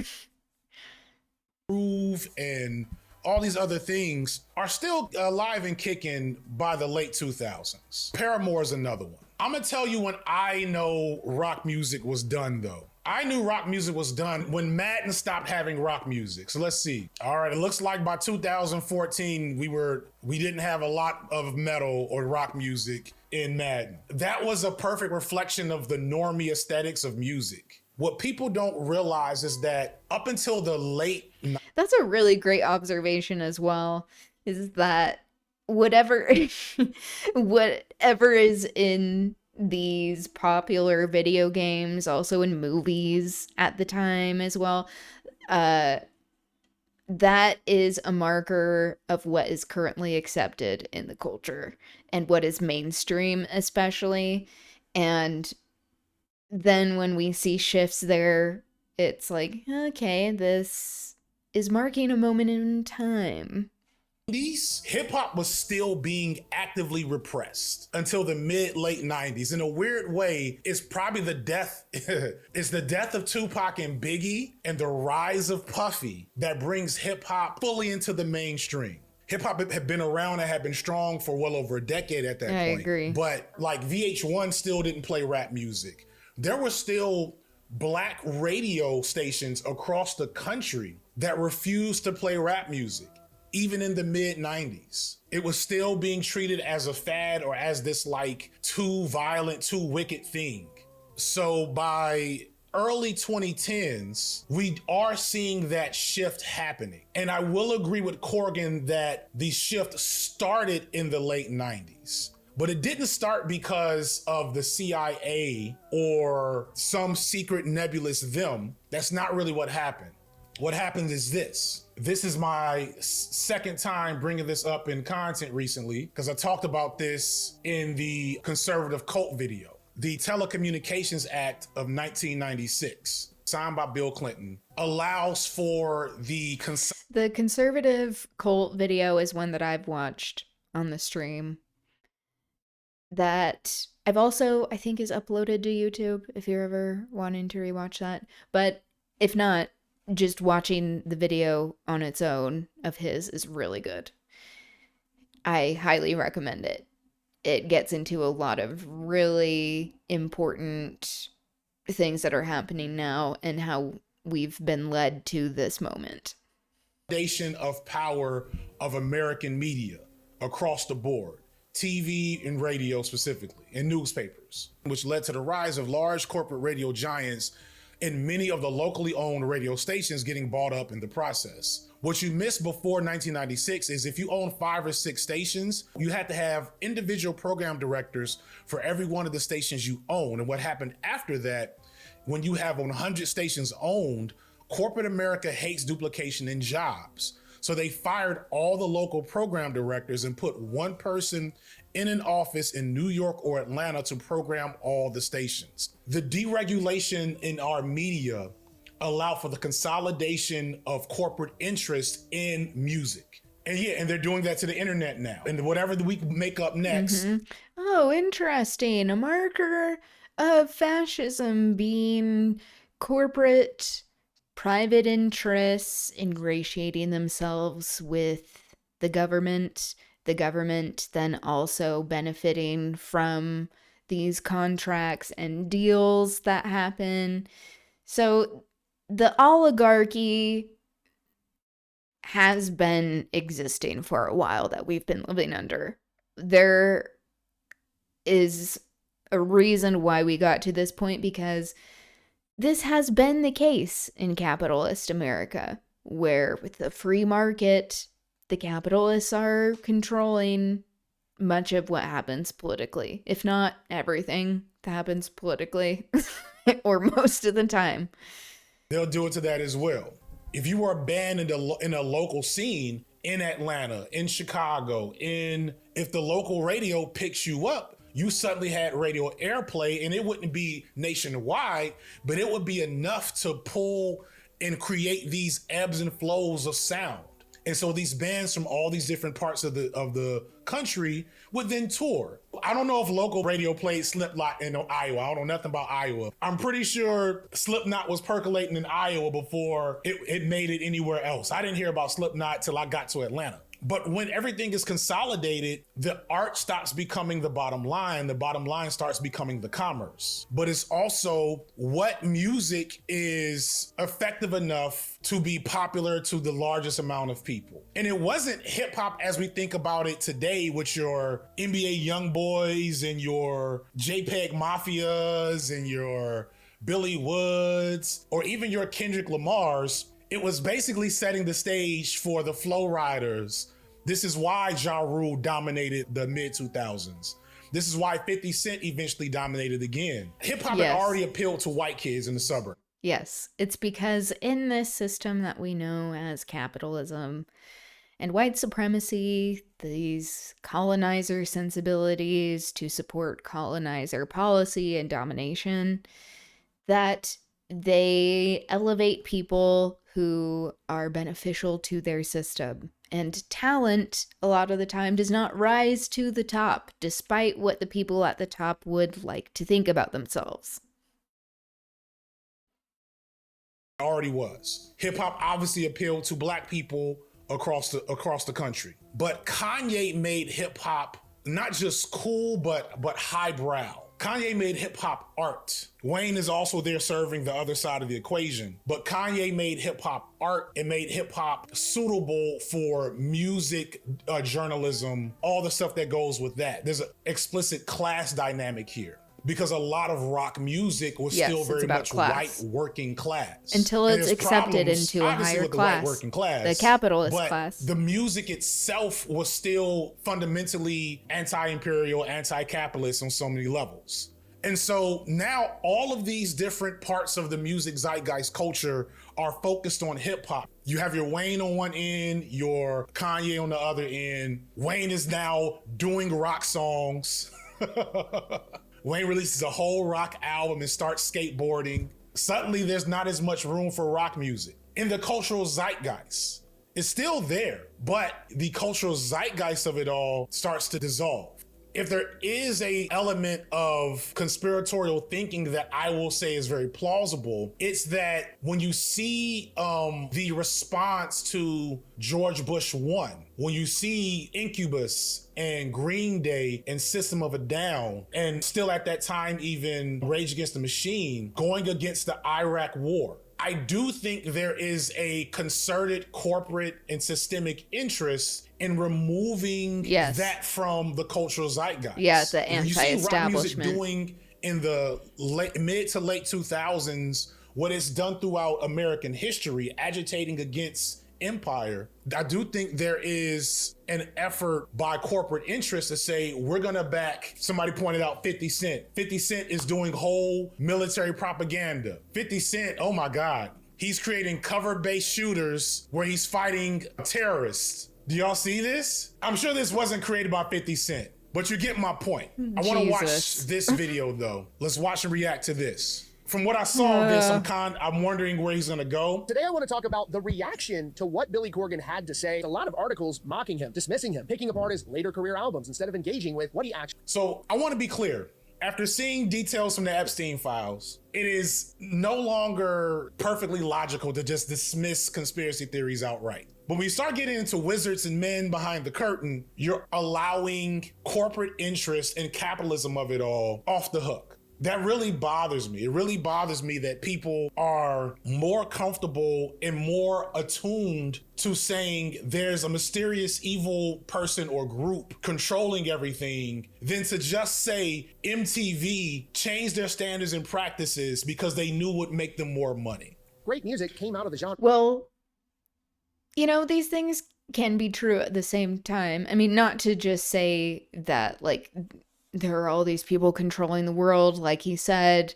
Getting into that mindset is a lot of the time deeply anti-Semitic, but acknowledging that there are people who are in this elite class that are capitalists and operating with these supremacist frameworks that then dictate world events and markets, that is real.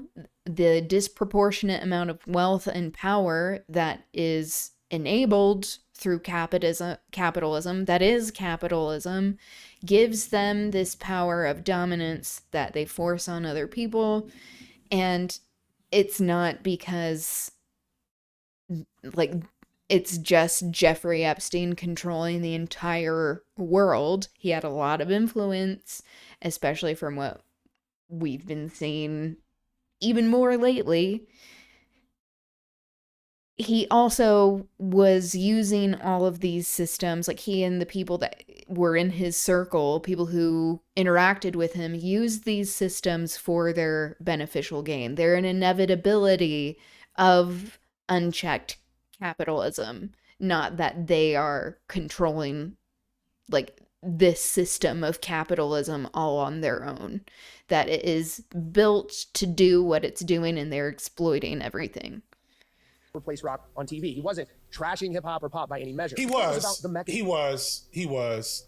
doing it like intentionally. He was doing it the way out of touch white rock stars and rich people tend to do, not thinking about the way their language lands. But maybe that wasn't his intention. That the shift itself felt engineered, not organic. He also revealed that during the Bush administration, he was personally approached by elements of the U.S. government about participating in some sort of an influence campaign. He compared it to a scene from Eyes Wide Shut and declined to share specifics. He referenced claims by others that the CIA may have been...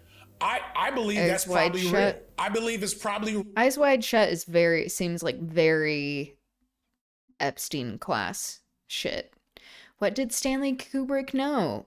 He also directed the movie Lolita. We should be asking questions.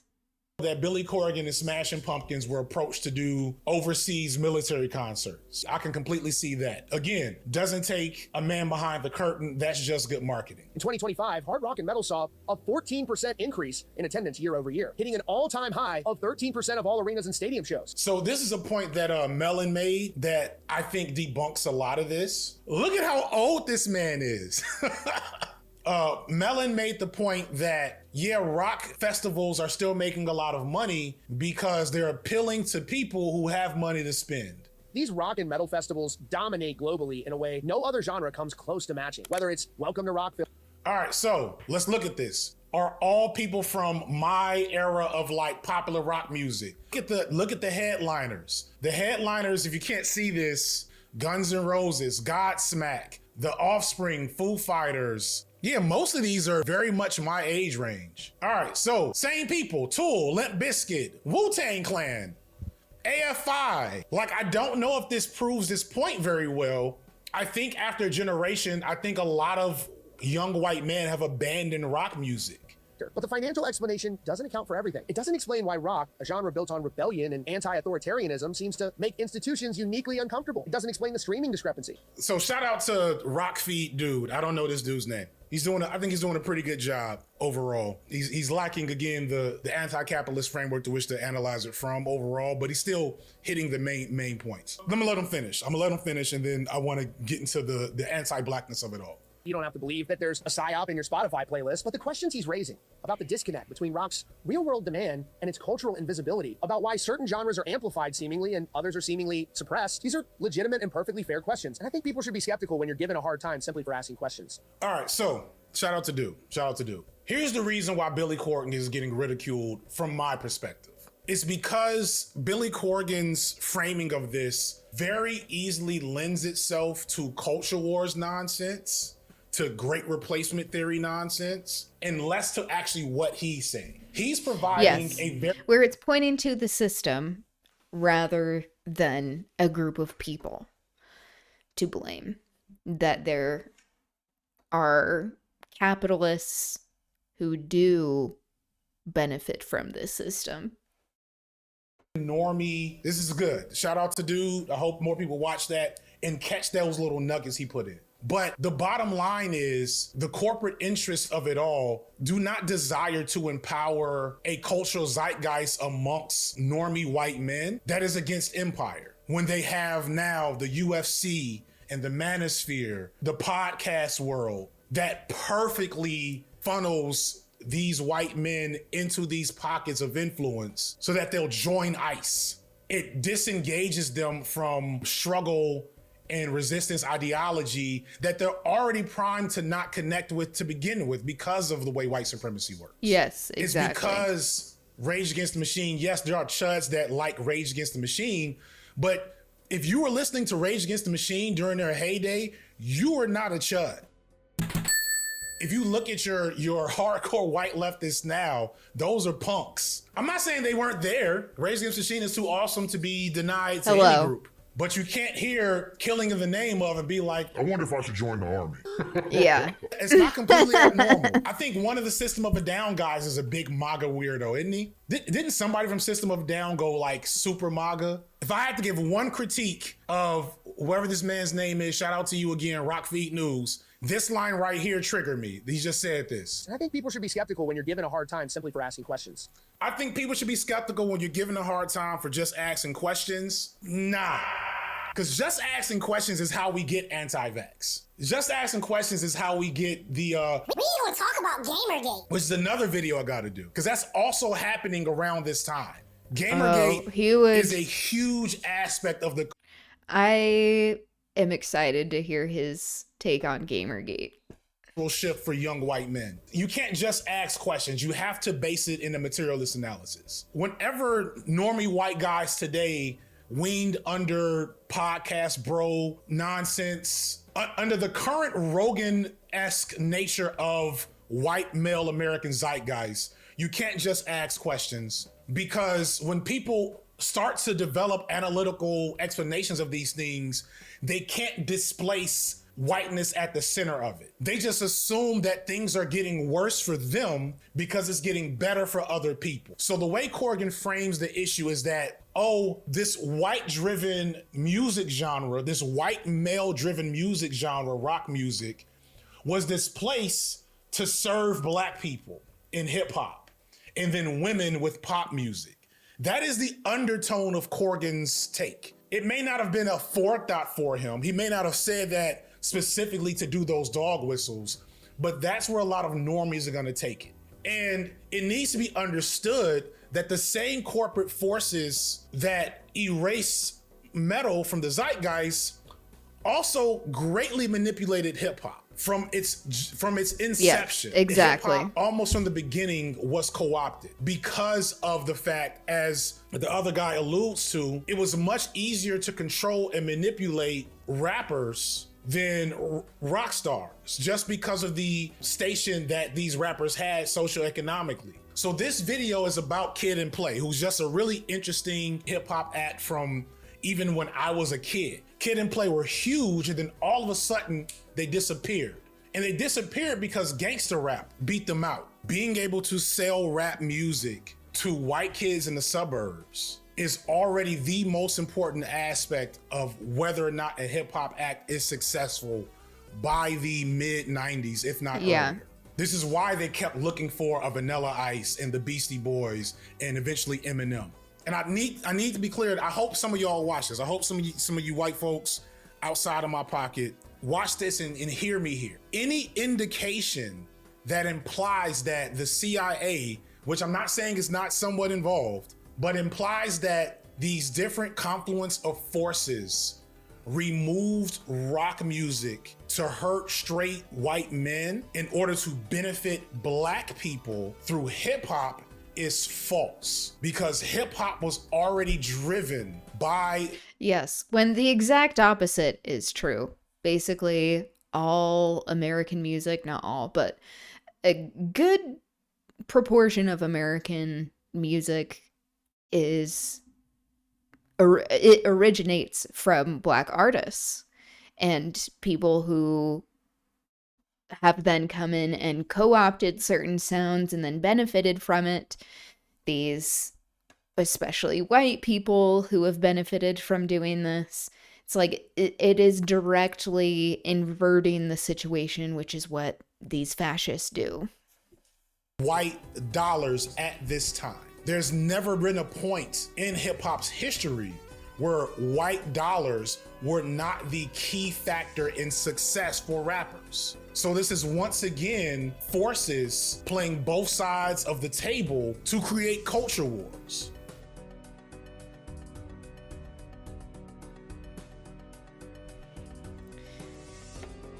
Exactly. Okay. Moving right along. I wanted to play this J. Paul song.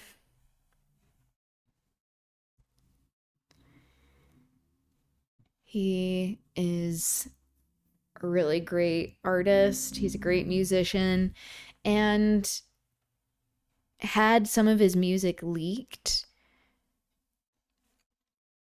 So and that stifled his career a lot. He's a British Indian musician and he has some great music. So let's check it out. This is BTSTU.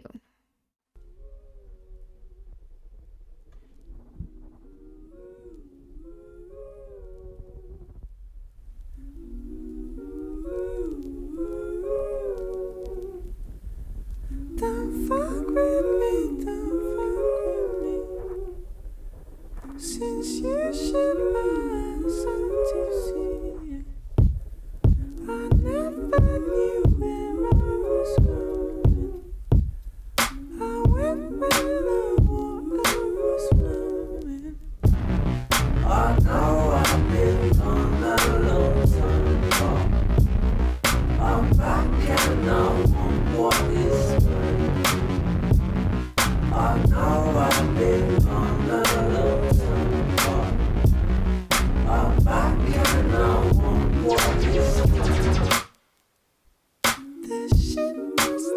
like those little like laser sounds that he adds in. He's a really great producer as well.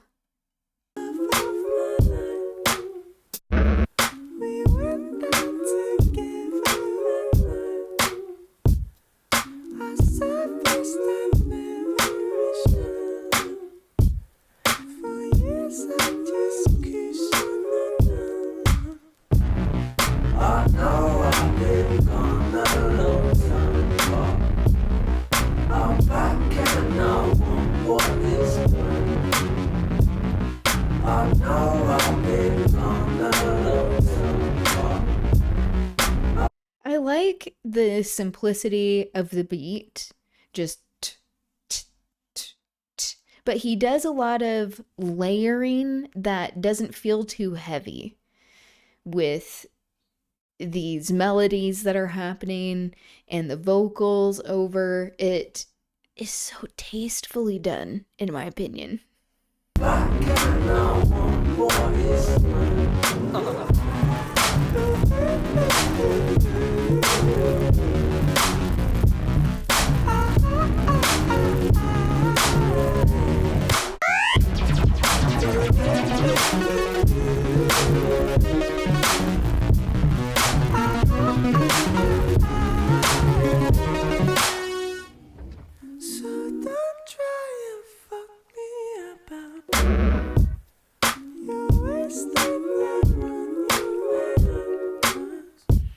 Like those little synths so light in the background. It's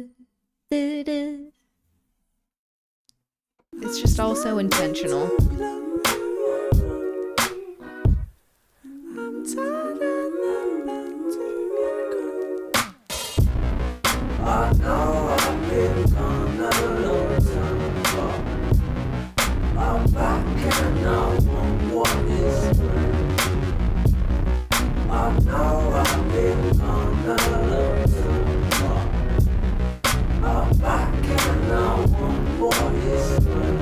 Oi.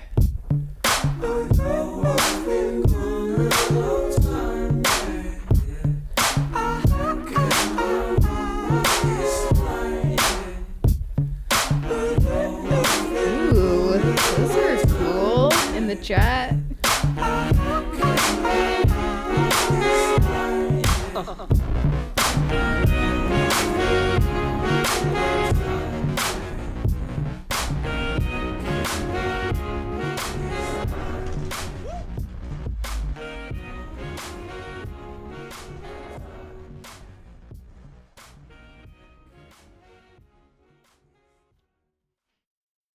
Hey, that's J. Paul.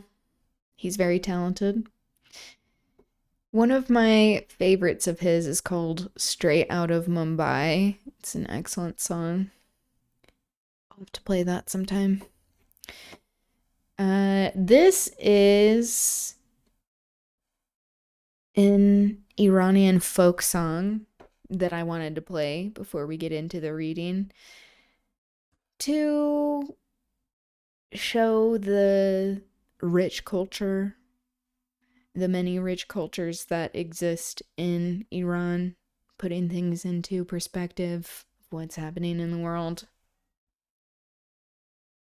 Let's learn more about this art.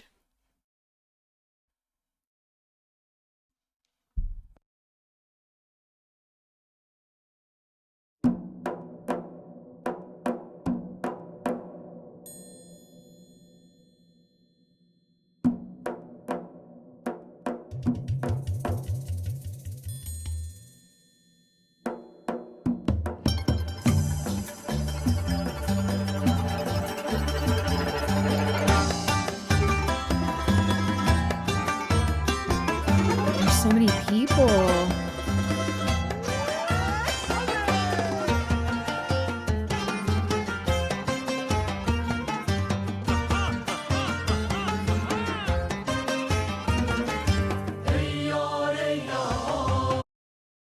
Let's see. 1, 2, 3, 4, 5, 6, 7, 8, 9, 10, 11, 12, 13, 14. Incredible.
پشت ستون نیار دلش چه خونه نیار چشم انتظار نیار دل بیقرار نیار پشت ستون نیار دلش چه خونه نیار. The bright colors that are incorporated in their looks.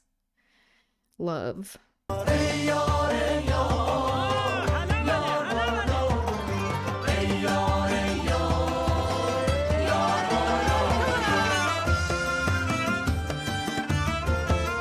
What is this song? Oh, whoops. Called again. AR.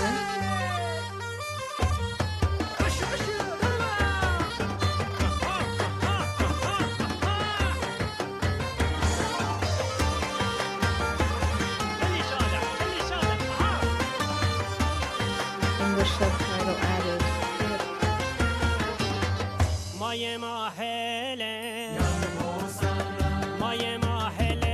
When you put politics and religion aside, the beauty and values of every culture can be enjoyed and admired. True.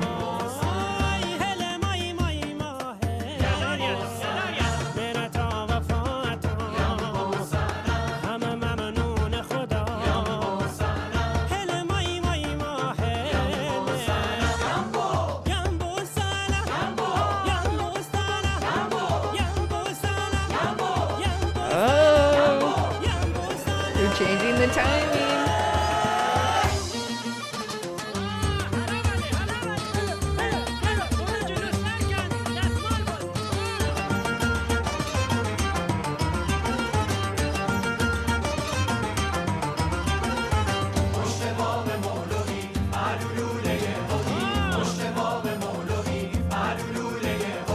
آدرس خونت شد دلم هندم تو نخوبی آدرس خونت شد دلم هندم تو نخوبی یارم هندن از سفر مگه اونین خبر یارم هندن از سفر مگه اونین خبر هوای بنده چه گرمن تبرم بالای کپر هوای بنده چه گرمن تبرم بالای کپر.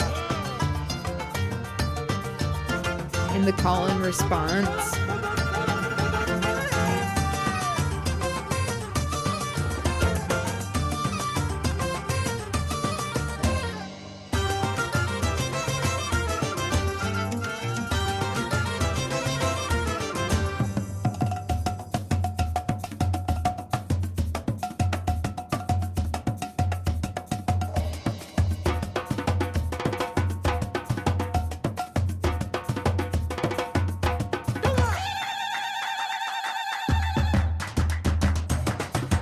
Fierce.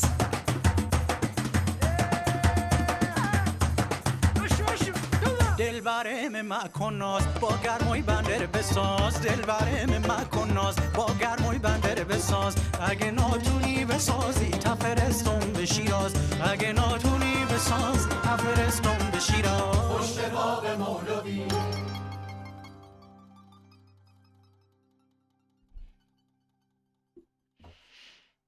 All right. That's the Rostock music group. Okay.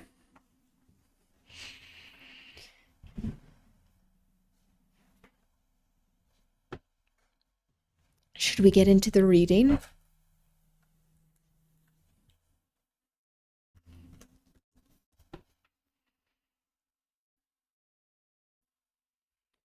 Okay.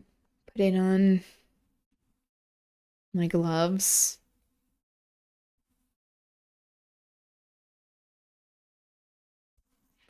Velvet, you can tell I am a bit of a fan.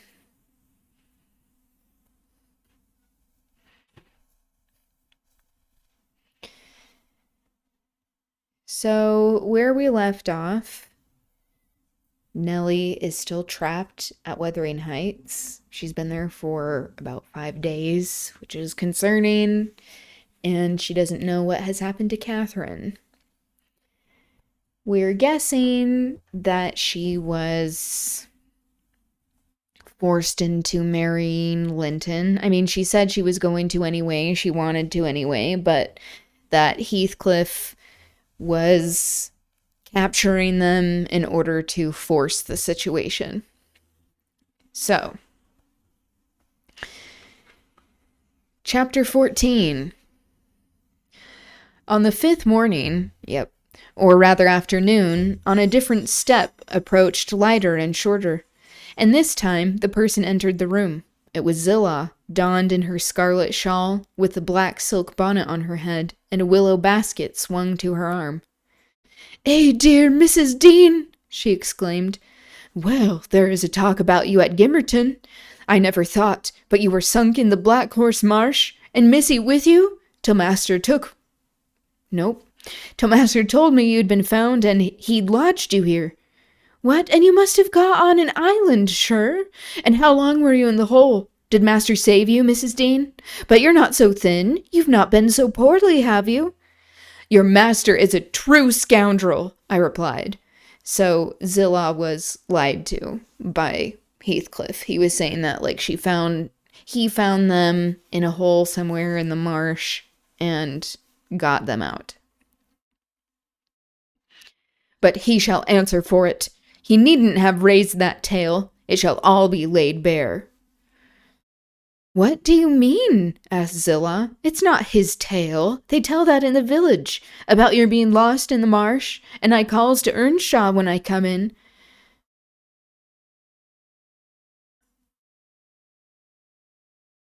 Oh, so this is her still talking. Okay. "I calls to Earnshaw when I come in. They's queer things, Mr. Hareton, happened since I went off. It's a sad pity of that likely young lass, and can't Nellie Dean." He stared. I thought he had not heard aught, so I told him the rumour. The master listened, and he just smiled to himself and said, "If they have been in the marsh, they are out now, Zillah. Nellie Dean is lodged at this minute in your room. You can tell her to flit when you go up. Here is the key. The bog water got into her head, and she would have run home, quite flighty, but I fixed her till she came round to her senses. You can bid her go to the Grange at once, if she be able, and carry a message from me that her young lady will follow in time to attend the squire's funeral." "Mr. Edgar is not dead?" I gasped. "Oh, Zillah, Zillah!" No, sit you down, my good mistress," she replied. "You're right sickly yet. He's not dead. Dr. Kenneth thinks he may last another day. I met him on the road and asked." Instead of sitting down, I snatched my outdoor things and hastened below, for the way was free. On entering the house, I looked about for someone to give information of Catherine. The place was filled with sunshine, and the door stood wide open, but nobody seemed at hand. As I hesitated whether to go off at once or return and seek my mistress, a slight cough drew my attention to the hearth. Linton lay on the settle, sole tenant, sucking a stick of sugar candy and pursuing my movements with apathetic eyes. "Where is Miss Catherine?" I demanded sternly, supposing I could frighten him into giving intelligence by catching him thus alone. He sucked on like an innocent. "Is she gone?" I said.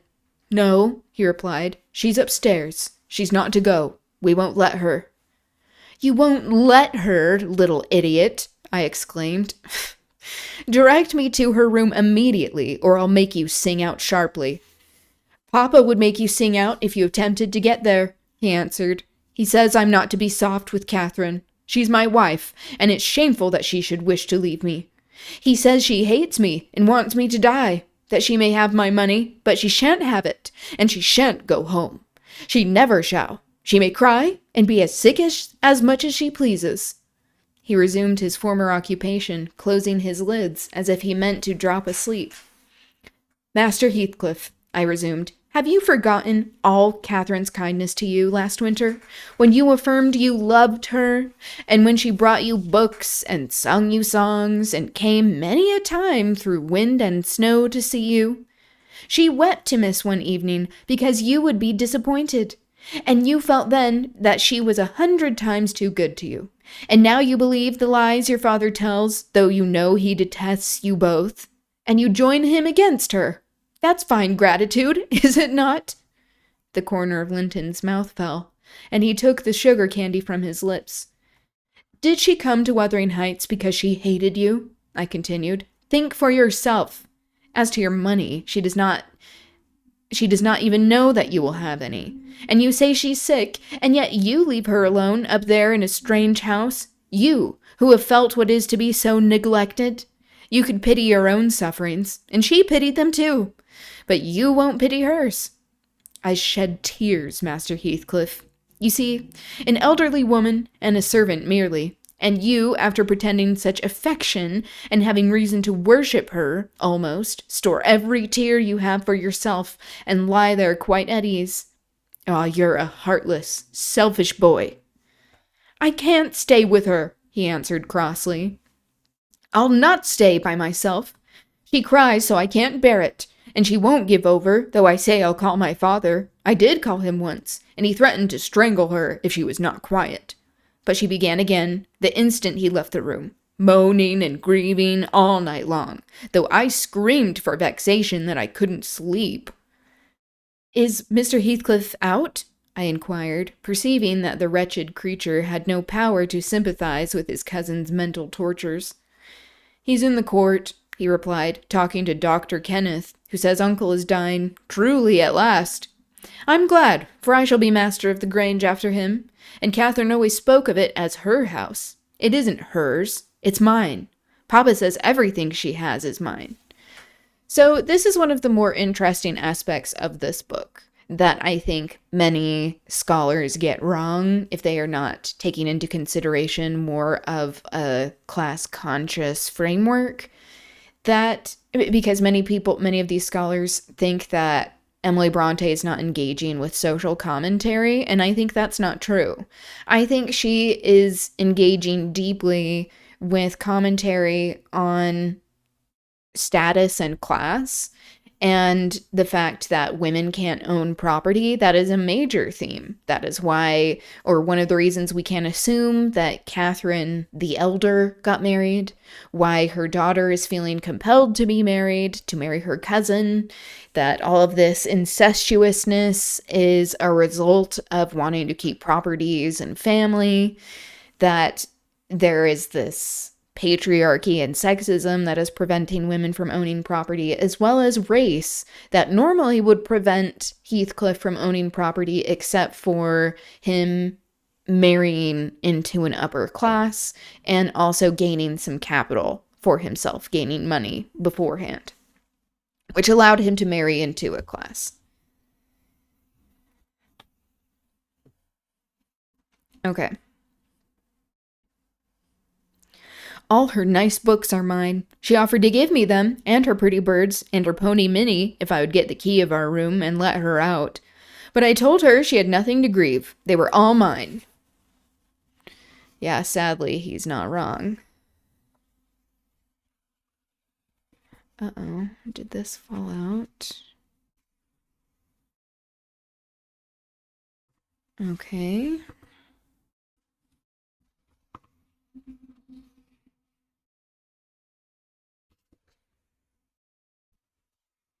Let's see, we have another footnote. Since Edgar Linton has failed to tie up his property in trusts, Linton is correct in his assertion, since upon her marriage to him, all her property becomes his. Yep. It's patriarchy. And then she cried and took a little picture from her neck and said I should have that. 2 pictures in a gold case. On one side her mother, and the other her uncle, and the other uncle when they were young. That was yesterday. I said they were mine too, and tried to get them from her. Spiteful thing wouldn't let me. She pushed off and hurt me. I shrieked out. That frightens her. She heard Papa coming, and she broke the hinges, and divided the case and gave me her mother's portrait. The other she attempted to hide, but Papa asked what was the matter, and I explained it. He took the one I had away and ordered her to resign hers to me. She refused, and he struck her down and wrenched it off the chain and crushed it with his foot. And were you pleased to see her struck? I asked, having my designs and encouraging his talk. I winked, he answered. I winked to see my father strike a dog or a horse. He does it so hard. Yet I was glad at first. She deserved punishing for pushing me. But when Papa was gone, she made me come out to the window and showed me her cheek cut on the inside against her teeth and her mouth filling with blood. And then she gathered up the bits of the picture and went and sat down with her face to the wall. And she has never spoken to me since. And I sometimes think she can't speak for pain. I don't like to think so, but she is a naughty thing for crying continually. And she looks so pale and wild. I'm afraid of her. Being afraid of her for acting in a normal way to the circumstances. It's like he's just glad that it's not him who is directly being abused. And we see how people are desperate to inflict pain on others when they feel pain themselves in this particular story. And you can get the key if you choose, I said. Yes, when I'm upstairs, he answered, but I can't walk upstairs now. In what apartment is it? I asked. Oh, he cried, I shan't tell you where it is. It is our secret. Nobody, neither Harriton nor Zillah, are to know. There, you've tired me. Go away, go away. And he turned his face onto his arm and shut his eyes again. I considered it best to depart without seeing Mr. Heathcliff, and bring a rescue for my young lady from the Grange. On reaching it, the astonishment of my fellow servants to see me, and their joy also, was intense. And when they heard that their little mistress was safe, 2 or 3 were about to hurry up and shout the news at Mr. Edgar's door. But I bespoke the announcement of it myself. How changed I found him even in those few days. He lay an image of sadness and resignation, waiting his death. Very young he looked, though his actual age was 39. One would have called him 10 years younger, at least. He thought of Catherine, for he murmured her name. I touched his hand and spoke. Wait. Did I...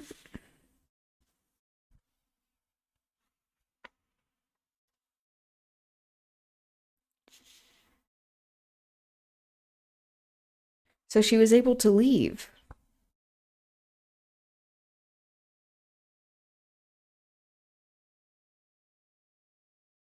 Considered it best to depart without seeing Mr. Heathcliff. Oh, okay. What? So he just let her leave. Just wanted to clarify that.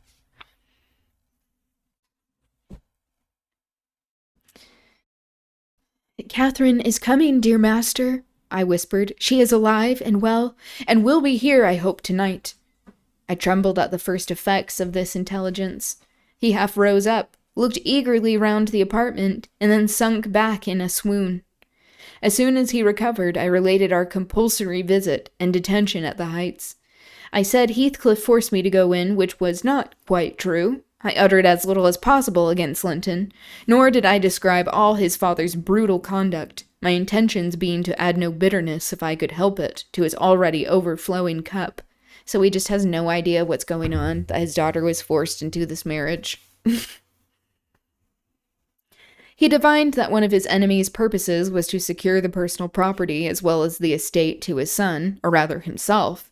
Yet why he did not wait till his decease was a puzzle to my master, because ignorant how nearly he and his nephew would quit the world together. However, he felt his will had better be altered, instead of leaving Catherine's fortune at her own disposal. He determined to put it in the hands of trustees, for her use during life, and for her children if she had any after her. By that means, it could not fall to Mr. Heathcliff should Linton die. Having received his orders, I dispatched a man to fetch the attorney, and 4 more provided with serviceable weapons to demand my young lady of her jailer. Both parties were delayed very late. The single servant returned first. They go with weapons. Okay. He and Mr. Green, the lawyer, so just like ordering servants to be like threatening Heathcliff, what is he gonna do? He said Mr. Green, the lawyer, was out when he arrived at his house, and he had to wait 2 hours for his re-entrance, and then Mr. Green told him he had a little business in the village that must be done, but he would be at Thrushcross Grange before morning. The 4 men came back unaccompanied also. They brought word that Catherine was ill, too ill to quit her room, and Heathcliff would not suffer them to see her. I scolded the stupid fellows well for listening to that tale, which I would not carry to my master, resolving to take a whole bevy up to the heights at daylight and storm it, literally, unless the prisoner was quietly surrendered to us. Her father shall see her, I vowed, and vowed again, if that devil be killed on his own doorstones in trying to prevent it. Happily, I was spared the journey and the trouble. I had gone downstairs at 3 o'clock to fetch a jug of water, and was passing through the hall with it in my hand, when a sharp knock at the front door made me jump. "Oh, it is Green," I said, recollecting myself. "Only Green." And I went on, intending to send somebody else to open it, but the knock was repeated, not loud, but still opportunately. Opportunely?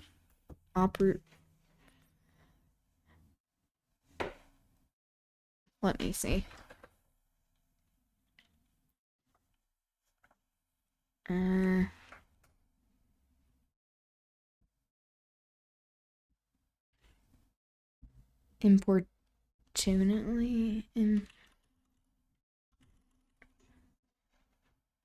Importunately?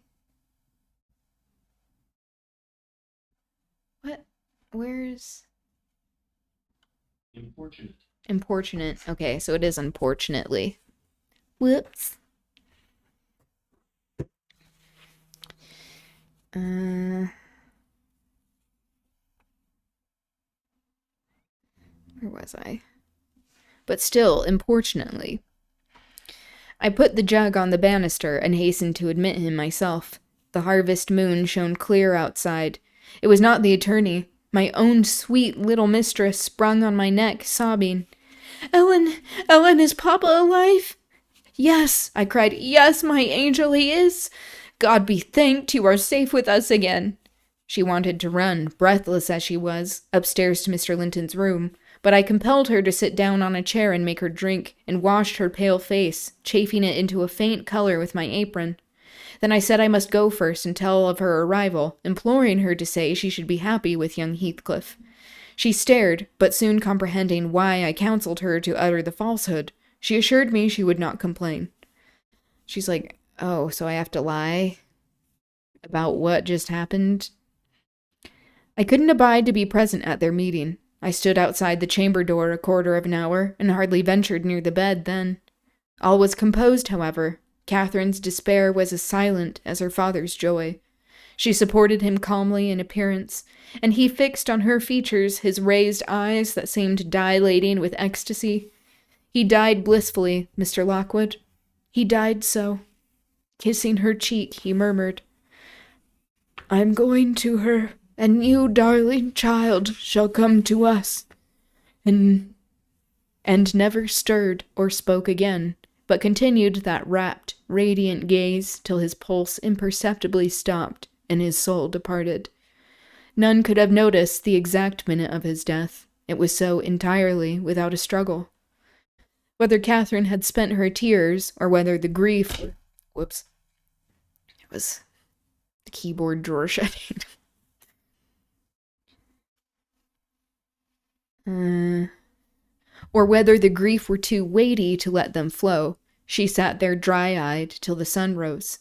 She sat till noon, and would still have remained brooding over that deathbed, but I insisted on her coming away and taking some repose. It was well I succeeded in removing her, for at dinner-time appeared the lawyer, having called at Wuthering Heights to get his instructions how to behave. He had sold himself to Mr. Heathcliff, and that was the cause of his delay in obeying my master's summons. Fortunately, no thought of worldly affairs crossed the latter's mind to disturb him after his daughter's arrival. Mr. Green took upon himself to order everything and everybody about the place. He gave all the servants but me notice to quit. He would have carried his delegated authority to the point of insisting that Edgar Linton should not be buried beside his wife, but in the chapel with his family.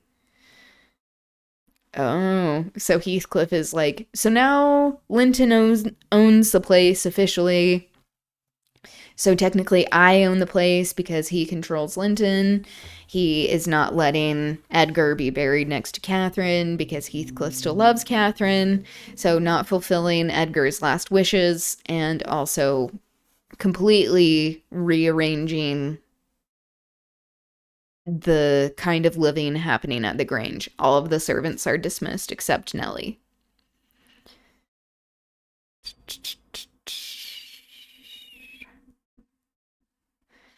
There was the will, however, to hinder that, and my loud protestations against any infringement of its directions. The funeral was hurried over. Catherine, Mrs. Linton Heathcliff now, was suffered to stay at the Grange, till her father's corpse had quitted it. She told me that her anguish had at last spurred Linton to incur the risk of liberating her. She heard the men I sent disputing at the door, and she gathered the sense of Heathcliff's answer.